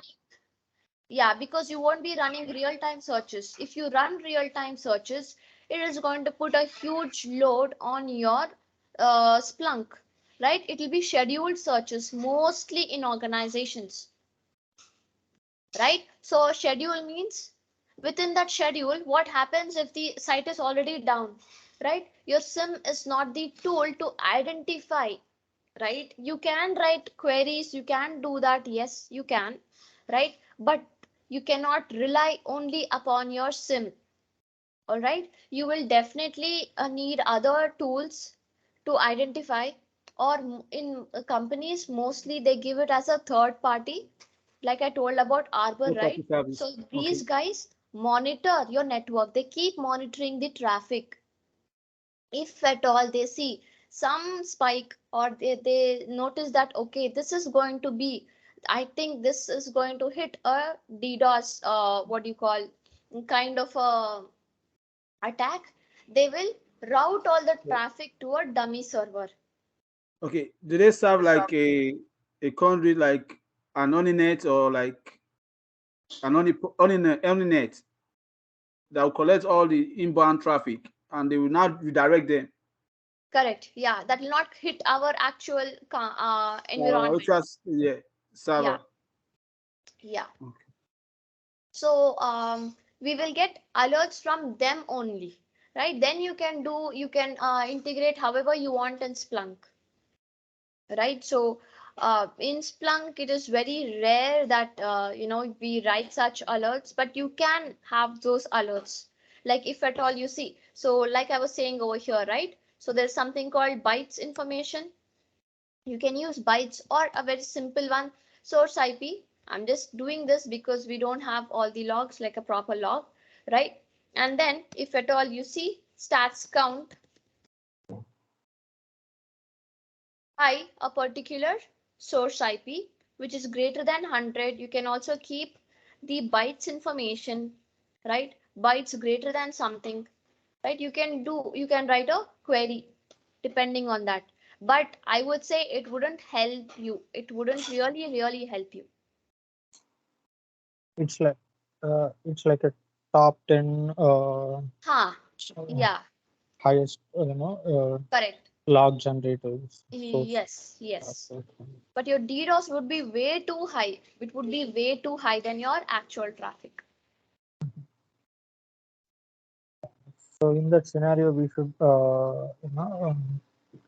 block that particular IP to generate huge traffic once we get Yes. notification. Even actually, if at all, forget about DDoS, all right? If at all, like we were seeing for a web server, right? We were seeing a couple of IPs trying to scan our network like regularly. If you see a persistence, that means if you see that IP, requesting or sending some bad requests or trying to do some scanning activity every day, pick up that IP. You can ask your network team to get that IP blocked. So if at all you see just couple of attempts just one day, you need not get that IP blocked because you can't just keep on adding IPs even on your firewalls. It is an added load to your firewall, right? You can only add IPs. It is better to add IPs when you see a regular scanning activity if there is a persistence, right? Because just have to see that there are many websites from your organization which will be left open to the internet. There will be many things which will be left open to the internet, right? There will be one or the other activity every day, but that doesn't mean we can keep on blocking those IPs. Okay, block the IP when there is a pattern, when there is a persistence, when there is regular malicious activity from that IP. Okay, so for that mitigation difference, like, yes, you can take a third party, yes.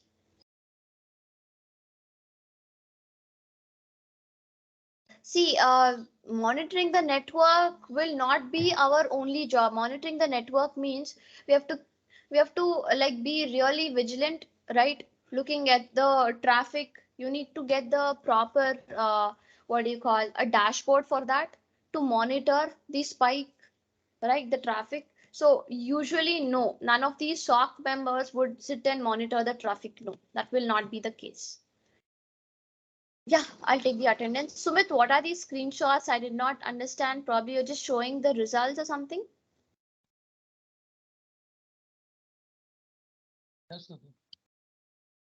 Result as well as query also. Yeah, okay. That's it, right? Yes. It's not, yeah, site is equal to, I just try. yes, source IP. So try to, once you are okay with the query, right? Try to search with something like, uh, you know, the questions what I have shared, right? Try to get the answers for those. So this site not equal to and site not equal to time. So instead of writing site not equal to time.apple.com, site not equal to www.apple.com, you can just mention star. You can just mention that wildcard.apple.com. That means whatever is behind apple.com will be not, I mean, you will not get the result. Means the path is right. I'm doing the right way. Yeah. You can do it this way also. You can do it as site not equal to, right? Asterisk.apple.com in quotes. You will get the result. Okay. So let me quickly take attendance, and I was supposed to start playbooks today. So I will, that's theory, right? That is a lot of theory. So I'll just tell you guys quickly about that also.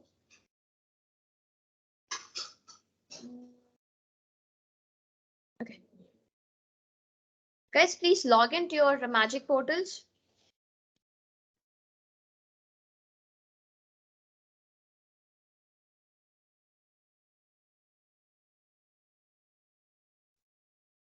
Let me know once you have logged into your magic portal, please.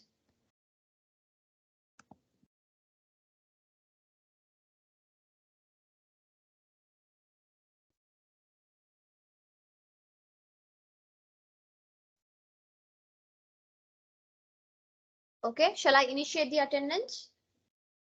Yes, please. All right, guys, I've initiated the attendance. Please mark your attendance.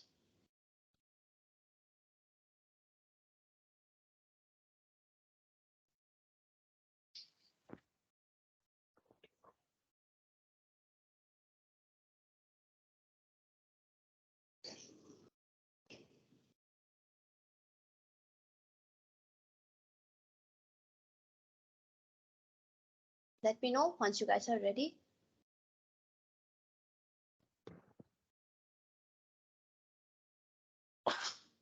Excuse me, sorry.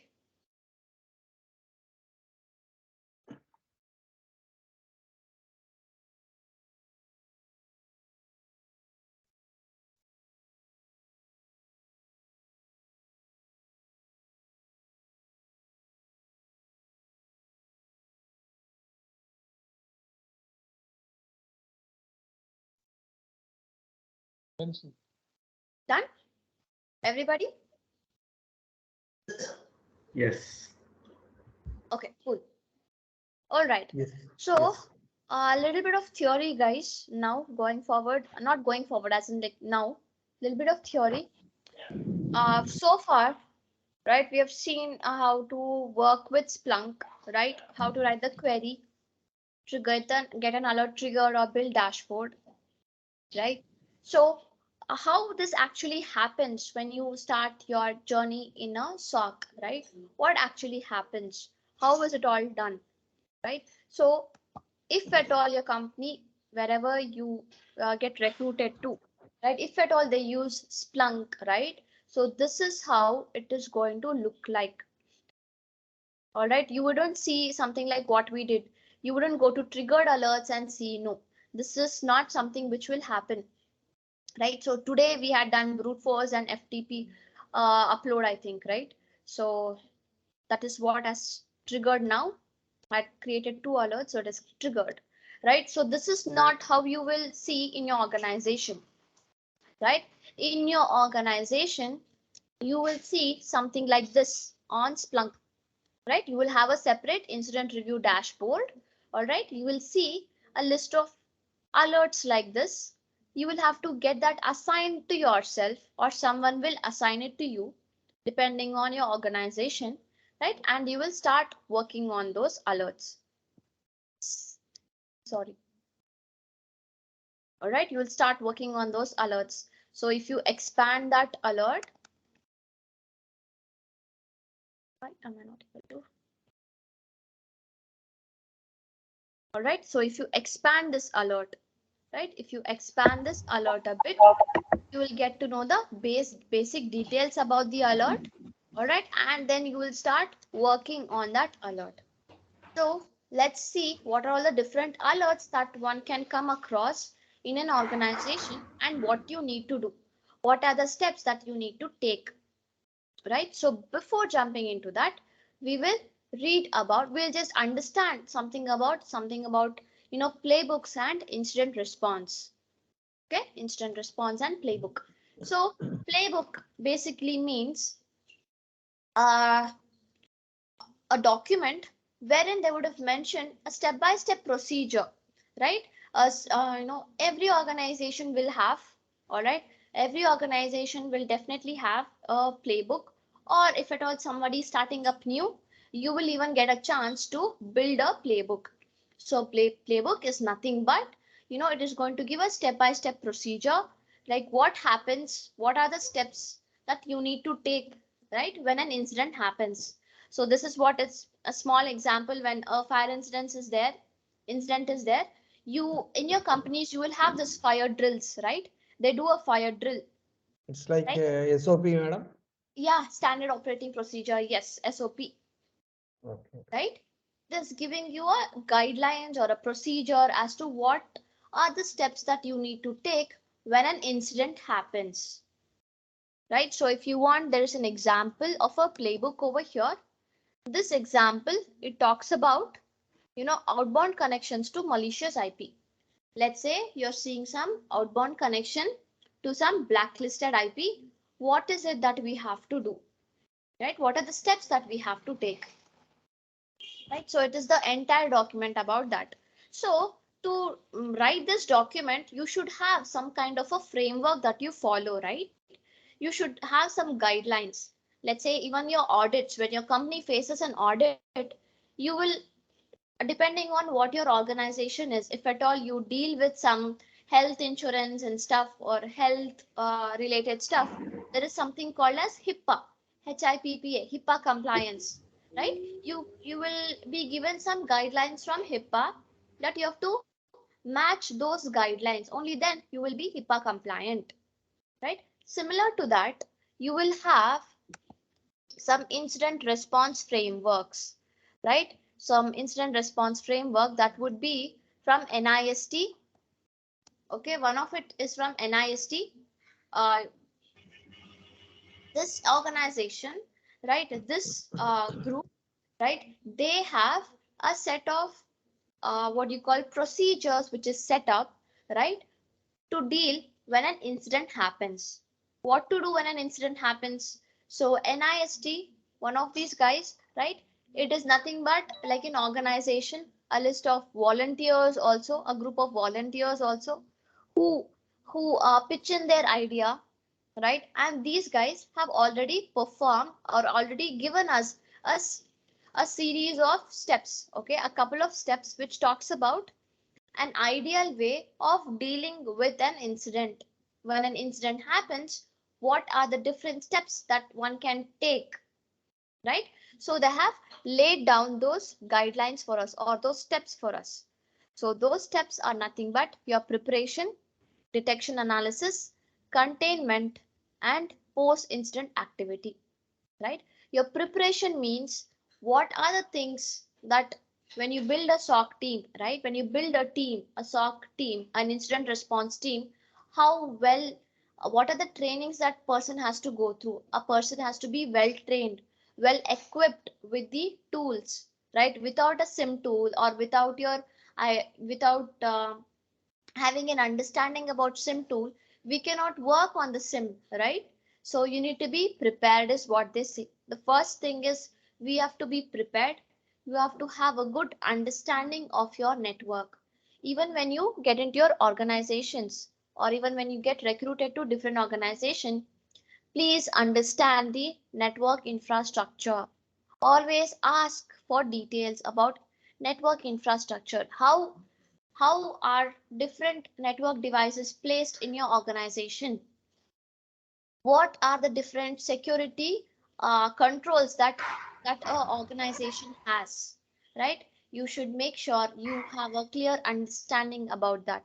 It is very important. All right. So what did we do? We just have to make sure we are prepared. All right. Once we are prepared, let's say we come across some kind of an alert. Let's say we come across some kind of an alert. All right. And you start investigating your alert. You start investigating your alert. So the second step is detection and analysis. Not every alert will become an incident. Agree? Not every alert will go and become an incident. It will become an incident only when there is an impact. Only when there is an impact. Guys, please go on mute if you're not talking. Right? Alert will trigger when it matches a criteria, which we have already seen. So it matched this criteria. It matched this criteria and it triggered an alert, right? So let's say you start analyzing. This is what you've got in your organization, right? You'll start analyzing and you understand that, hey, okay, this is some our client IP. They were trying to, troubleshoot something, and let's say, or some script that was running in the background. Okay, the password was not changed, so it was trying with the old password. So, okay, this could be a legitimate activity and you confirm, right? So an alert can be either a true positive or a false positive. False positive, you will go ahead straight away, close that alert. If at all, it turns out to be an actual brute force activity, right? It will not straight away go ahead become an incident. It will become an incident when when you start seeing some login activity also from this IP. When you see that this person is trying to do a lot more activity than just brute force. So when you start analyzing, when you start digging deep, right? When you understand, hey, I'm also seeing some login activity from this IP, and I can see a lot of connections on from FTP also, right? Sorry to So when interrupt. you, I have one question here. We can use the use case, right? I'm sorry. Here we can use the use case, right? Based on for that Yeah, incident. if you have another use case, yes, if you have another use case, definitely, which talks about firewall logs, or if there is a correlation search with respect to firewall logs also, you can use that. Yes, definitely. Thank you. Yeah. So once you have this IP, you will start digging deep, you'll start analyzing, right? When you start analyzing, if at all you think that, we are seeing a lot of activity from this IP, and I also see some successful logins, that is when it becomes an incident. All right. That is when it becomes an incident. It doesn't become an incident even when, you know, it is all only, failure attempts, and you're seeing it like probably in the last only 24 hours. All right. After which there is no activity. All right. You're going to check other logs from this IP. All right. You don't see any other leads, anything else. You have done your research from this IP or from this subnet only, right? Or from this geolocation, right? You've done your research, but there is nothing more to it. They were just trying to get in, nothing more than that. Then you will just straight away raise a ticket to the network team and you will get this IP blocked. All right, you can get the IP blocked, but this will not become an incident as such. This will become an incident when there is some impact, when there is a negative impact to your organization, right? So the second step is nothing but you have detected it, you have analyzed it. The detection and analysis part, right? You analyze everything, you detect, okay, this is the IP, right? This is where there are a lot of what do you call um, connections coming from. You see a lot of activity. I also see some successful login attempts, right? You do all of your analysis, and then comes the containment, eradication, and recovery. So you have identified everything is done. This is the IP, right? Then you start analyzing. Then you start trying to mitigate, not mitigate. You will start trying to what do you call it? Take some steps to stop this activity. You will go ahead, block the IP, check the account names which was recently created, get those account names deleted, right? If at all you're not aware of those account names, right? Get those accounts deleted, get the account names, get the password reset done, right? Check if there was any internal communication being made, or if you're seeing some outbound communication from an internal IP to this malicious IP. Let's say this is the IP of you have identified. See for any outbound activity, right? Try to contain that system. Let's say we start seeing some connections, outbound connection to that particular IP from inbound to outbound, sorry, from an inside system to a outside system, outbound connection. That means something is wrong with my internal machine, right? So I'll start containing that machine. I will try to contain, I will see if there was any infection on that machine because of which I am seeing some outbound connection to a malicious IP, right? I'll try to contain, I will try to run some scan. I will see if there are any unwanted softwares. Hello, Susie.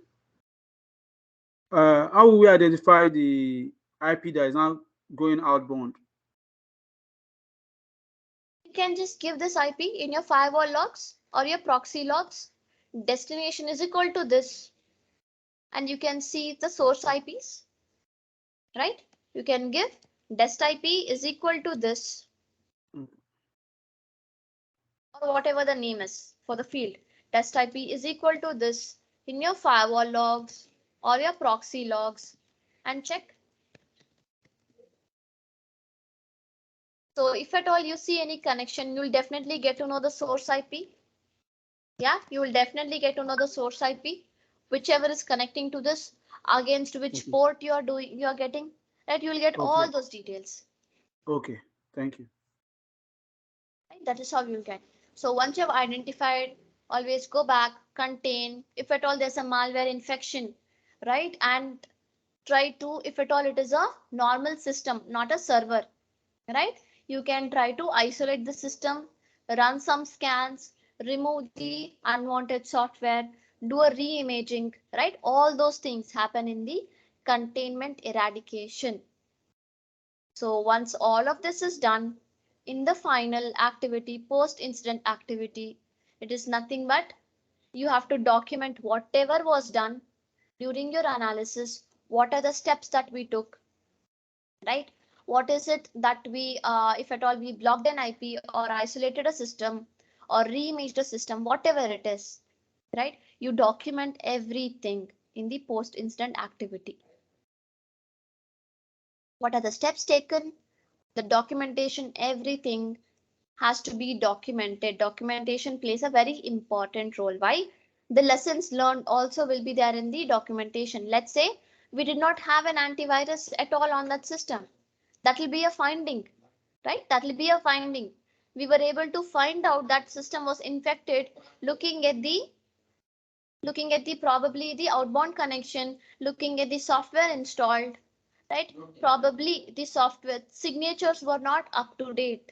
That's the reason it was not able to pick up that or mark that as a malicious software, right? So if there are any lessons learned, everything should be documented in your final activity. You will have a document, there'll be a template, you mention everything step by step, right? So that is your incident response steps. Give me 1 second, sorry. This is another important question which could be asked in your interviews, not with respect to NIST, but they will just ask you the incident response steps. What is an incident? What is an alert? Right? What are the steps for incident response? Right? This is a question. Yes. Madam, what is in the sense like? Sorry, your voice just. Hello? Yeah. The rules and regulations, right? Yeah, rules are not, yeah, these are set of, procedures that you can follow. It's like a framework. It's just a framework. What can be done, how to do it, right? And these are the steps that they tell. They segregate all of it into different steps. Whatever you do will be segregated into different steps. That's it. Nothing but a framework. That's all. And based on this, you can build your playbooks. So coming to your question, right, Sai Madhu, right, we will discuss about these alerts in detail, right? I will tell you, right, in the alert analysis class, probably on Wednesday, not tomorrow, probably on Thursday, I will tell you, right, what are the different steps that we need to do. Okay, so for example, this playbook, if at all you see, which talks about outbound connection to malicious or blacklisted IP, right? If you just scroll down, whoever edited this particular playbook, it gives those details. And this is nothing but the table of contents. And if you notice here, they have also mentioned about the incident response process. So this is just nothing but just like some guideline or the procedure that we follow.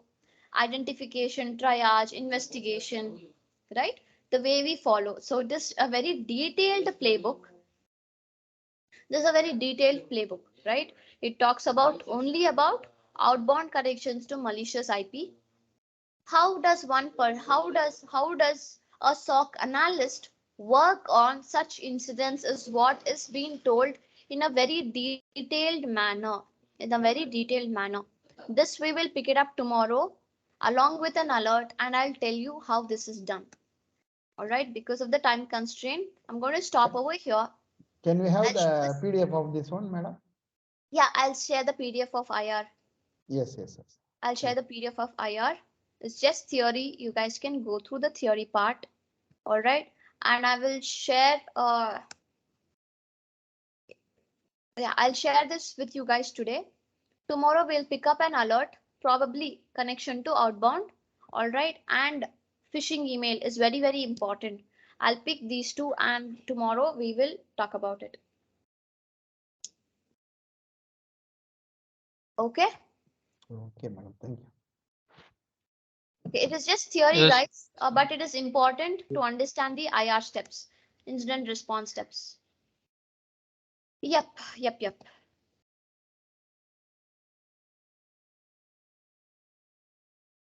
Alert analysis I'll share tomorrow.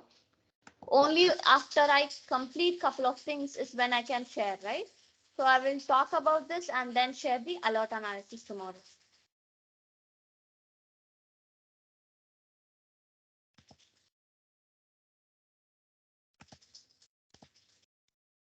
So any doubts so far?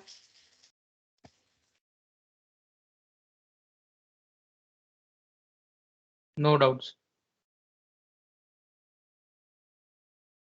Okay, so I'm going to post it over here. Group the IR one, IR document, PDF.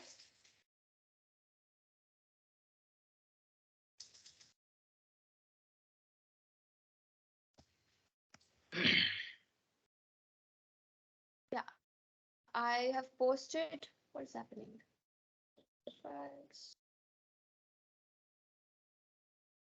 I'll send it over WhatsApp, or I'm not able to post it over here. I will send that IR document on WhatsApp right after the class.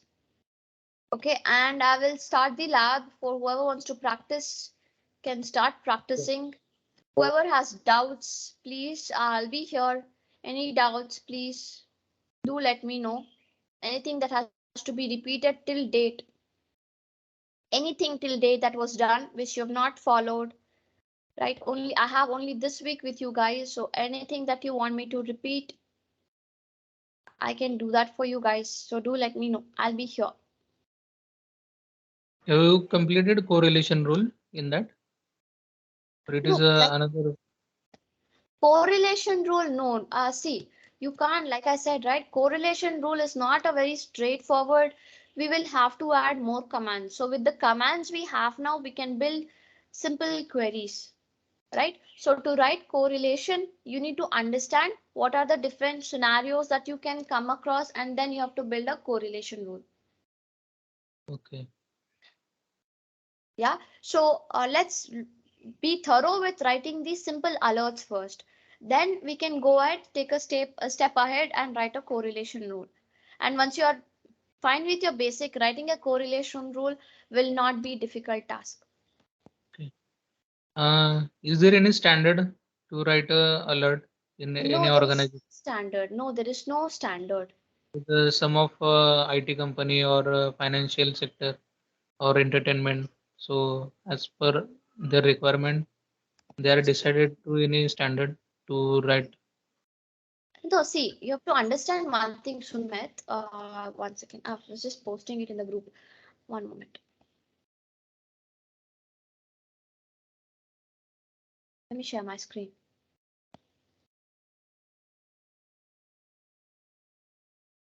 So please understand one thing. There is no straightforward rule that you have to mention these things or you have to go in a particular flow. No, I keep repeating this for a reason. Please understand the logs first. You have to understand what are the different things that you are getting in the log, right? You have to understand the various logs that you are getting, and only then you can go build the query. And there is no fast forward, there is no step-by-step procedure that no, I have to mention this, I have to search with this. No, you look into the log, you see what could be the possible abnormality in this log, what is it that I can monitor in this log, and then you start building your query. Okay. There is no Okay. procedure, there is no format, nothing. Okay.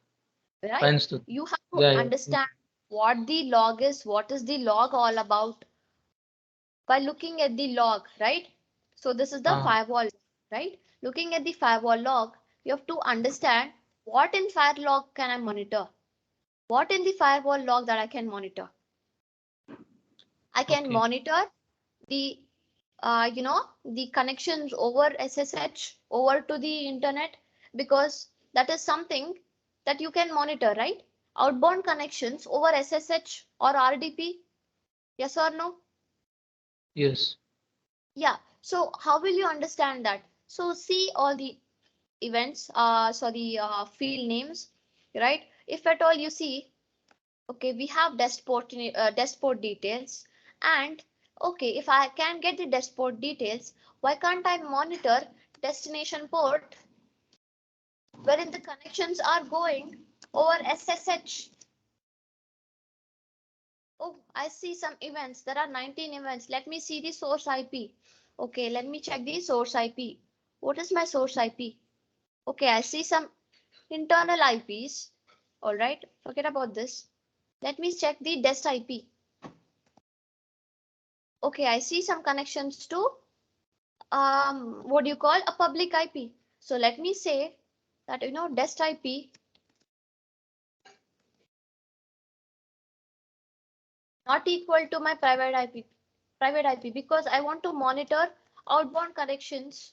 When I say outbound, to probably a public domain, right? So I can mention, what am I doing here? I'm checking for any outbound connection over port 22, and it has to trigger an alert for me. It has to trigger an alert for me. So if I check the desk, so what I can do a stats count by SRC IP. I'm just giving an example.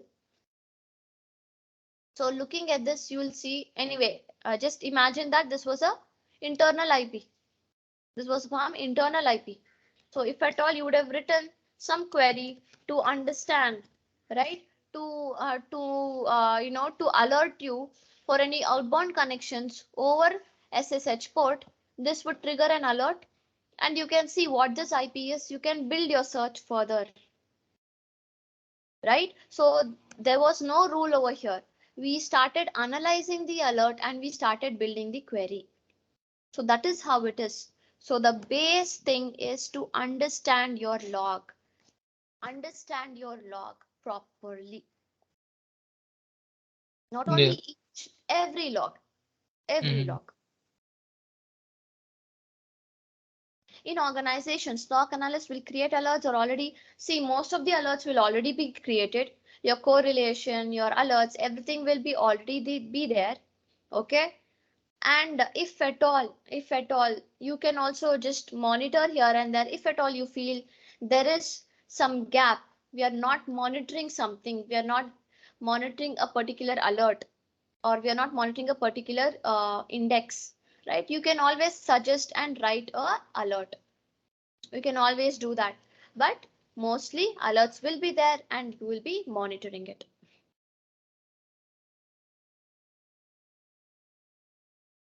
Okay. Thank you, Stuti. Thank you very much. No problem. So Sumit, spend as much as time you Yes. can searching, Yeah. analyzing Sure. the works. Morning, evening, weekends, try to practice. I mean, Yes. this Yes. goes for everybody for that matter. Okay. So any other doubts, guys? Any other doubts that you have? About phishing, I'm sorry, Hemant? spear phishing. Spear phishing. Yes. How can, Or, like an example, how can we write a query for that? you can't write a query. See, for your phishing, so for your phishing analysis, there is no query, right? How do you get to know it's a mail? Because someone reports it. It will be as an email. So it will be in the form of an email. No alert will tell you in Splunk whether it is a phishing email or a spam email. No, nothing to do with Splunk. So that will be your email gateway or your email security solution. So this configuration is done at your security email security solution. All right. But let's say even when people get emails, right? People get emails, even you get emails in your Gmail, right? So people report those emails in the form of email, not in Splunk. So when you have to analyze your phishing mail or your spear phishing, whatever it is a separate process altogether. Nothing to do with your Splunk or your SIEM. Okay, sir.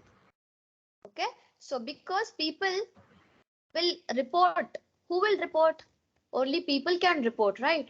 Only the employees will send out an email saying, hey, this email looks phishing, like a phishing email. Can you please analyze? So they will send it as an email to your SOC team. Okay, sir. Okay, they'll send it as an email to the SOC team. So we will analyze phishing mail probably tomorrow or day after. That is very important, phishing email analysis. Very, very important.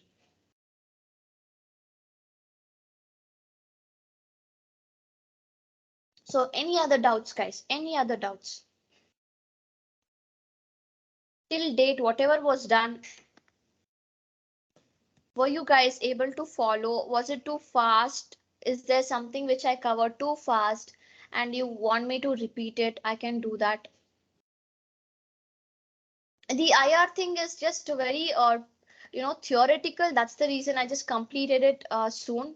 You can always go back, read the theory part, right? You can always do this. But apart from these things, anything else that you want me to repeat that you did not follow? Anything? Nothing? After getting a trickle alert, we have to follow those steps, incident response steps. Yes, correct. So in your organization, you will also have some playbooks like this, right? You will have a playbook.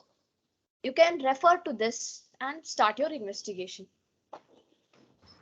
Few organizations have, for every alert, few organizations will not have. They will just mention a generic way. This is what you have to do, that's it. There won't be a proper documentation also in few organizations. Right? Okay, sir. But don't worry, it's not like nobody's going to help you out. You will be working on an incident as a team. You won't be working on an incident as individual. You'll be working as a team. So what happens when an incident occurs, right? All of them will be working and each one of you will be assigned some work. Like you try to get information about the host. Someone else try to get information about the network connections, right? So that way you will be working as a team, not as an individual. Okay, sir.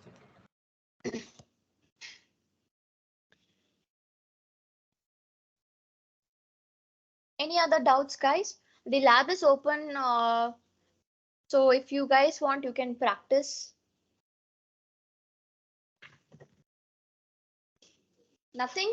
No doubts? Nothing at all? Okay, if there are no doubts, then even you guys can leave. Can you Yes. pick show the lab what's it called on your screen so I can pick it up? The lab IP. Oh, I'm so sorry. I'm so sorry. Okay, so I forgot about the IP. Yep. Dot page Send the IP. You can post it in the group. Whoever wants to practice can practice.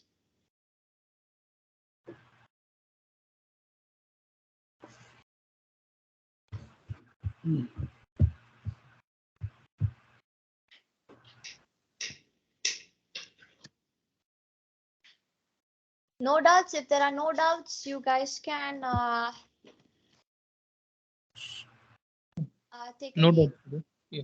All right. If there are no doubts, then you can stay here if you want to discuss among yourselves while working on the queries, or else it's all right. I mean, whatever suits you. No doubts, then I'll take a leave. Stuti, Yes. recently we worked on brute force attack now. When someone brute forces and he got the access. Uh-huh. For in that case, we can take like status list. Then we can get the list of event codes in his. We can Yes, try you like. can get you can get the list of event codes. You can find out what all that person is trying to do, what all different actions that person is trying to do after logging in. Yes, definitely. Okay, That's why I said, right? Depending on whatever you want, you can build the query. You can Okay. modify the query to suit your organization, to suit your analysis. There's no straightforward analysis or a step-by-step procedure. I have to do this. No, there's nothing like that. It is left open to you. You can apply the logic the way you want. Okay, Stuti.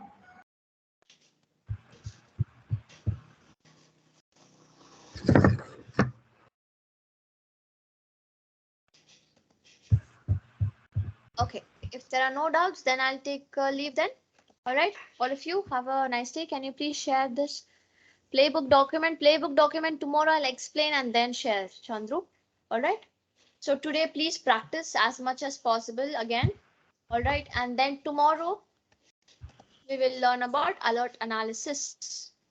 Like we'll pick up each alert and we'll understand alert analysis. Okay.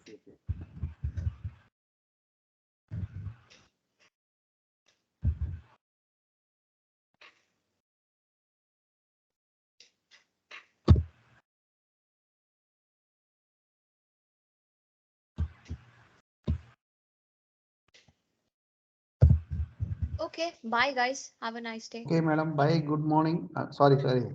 Bye bye. Bye. Bye. Nice.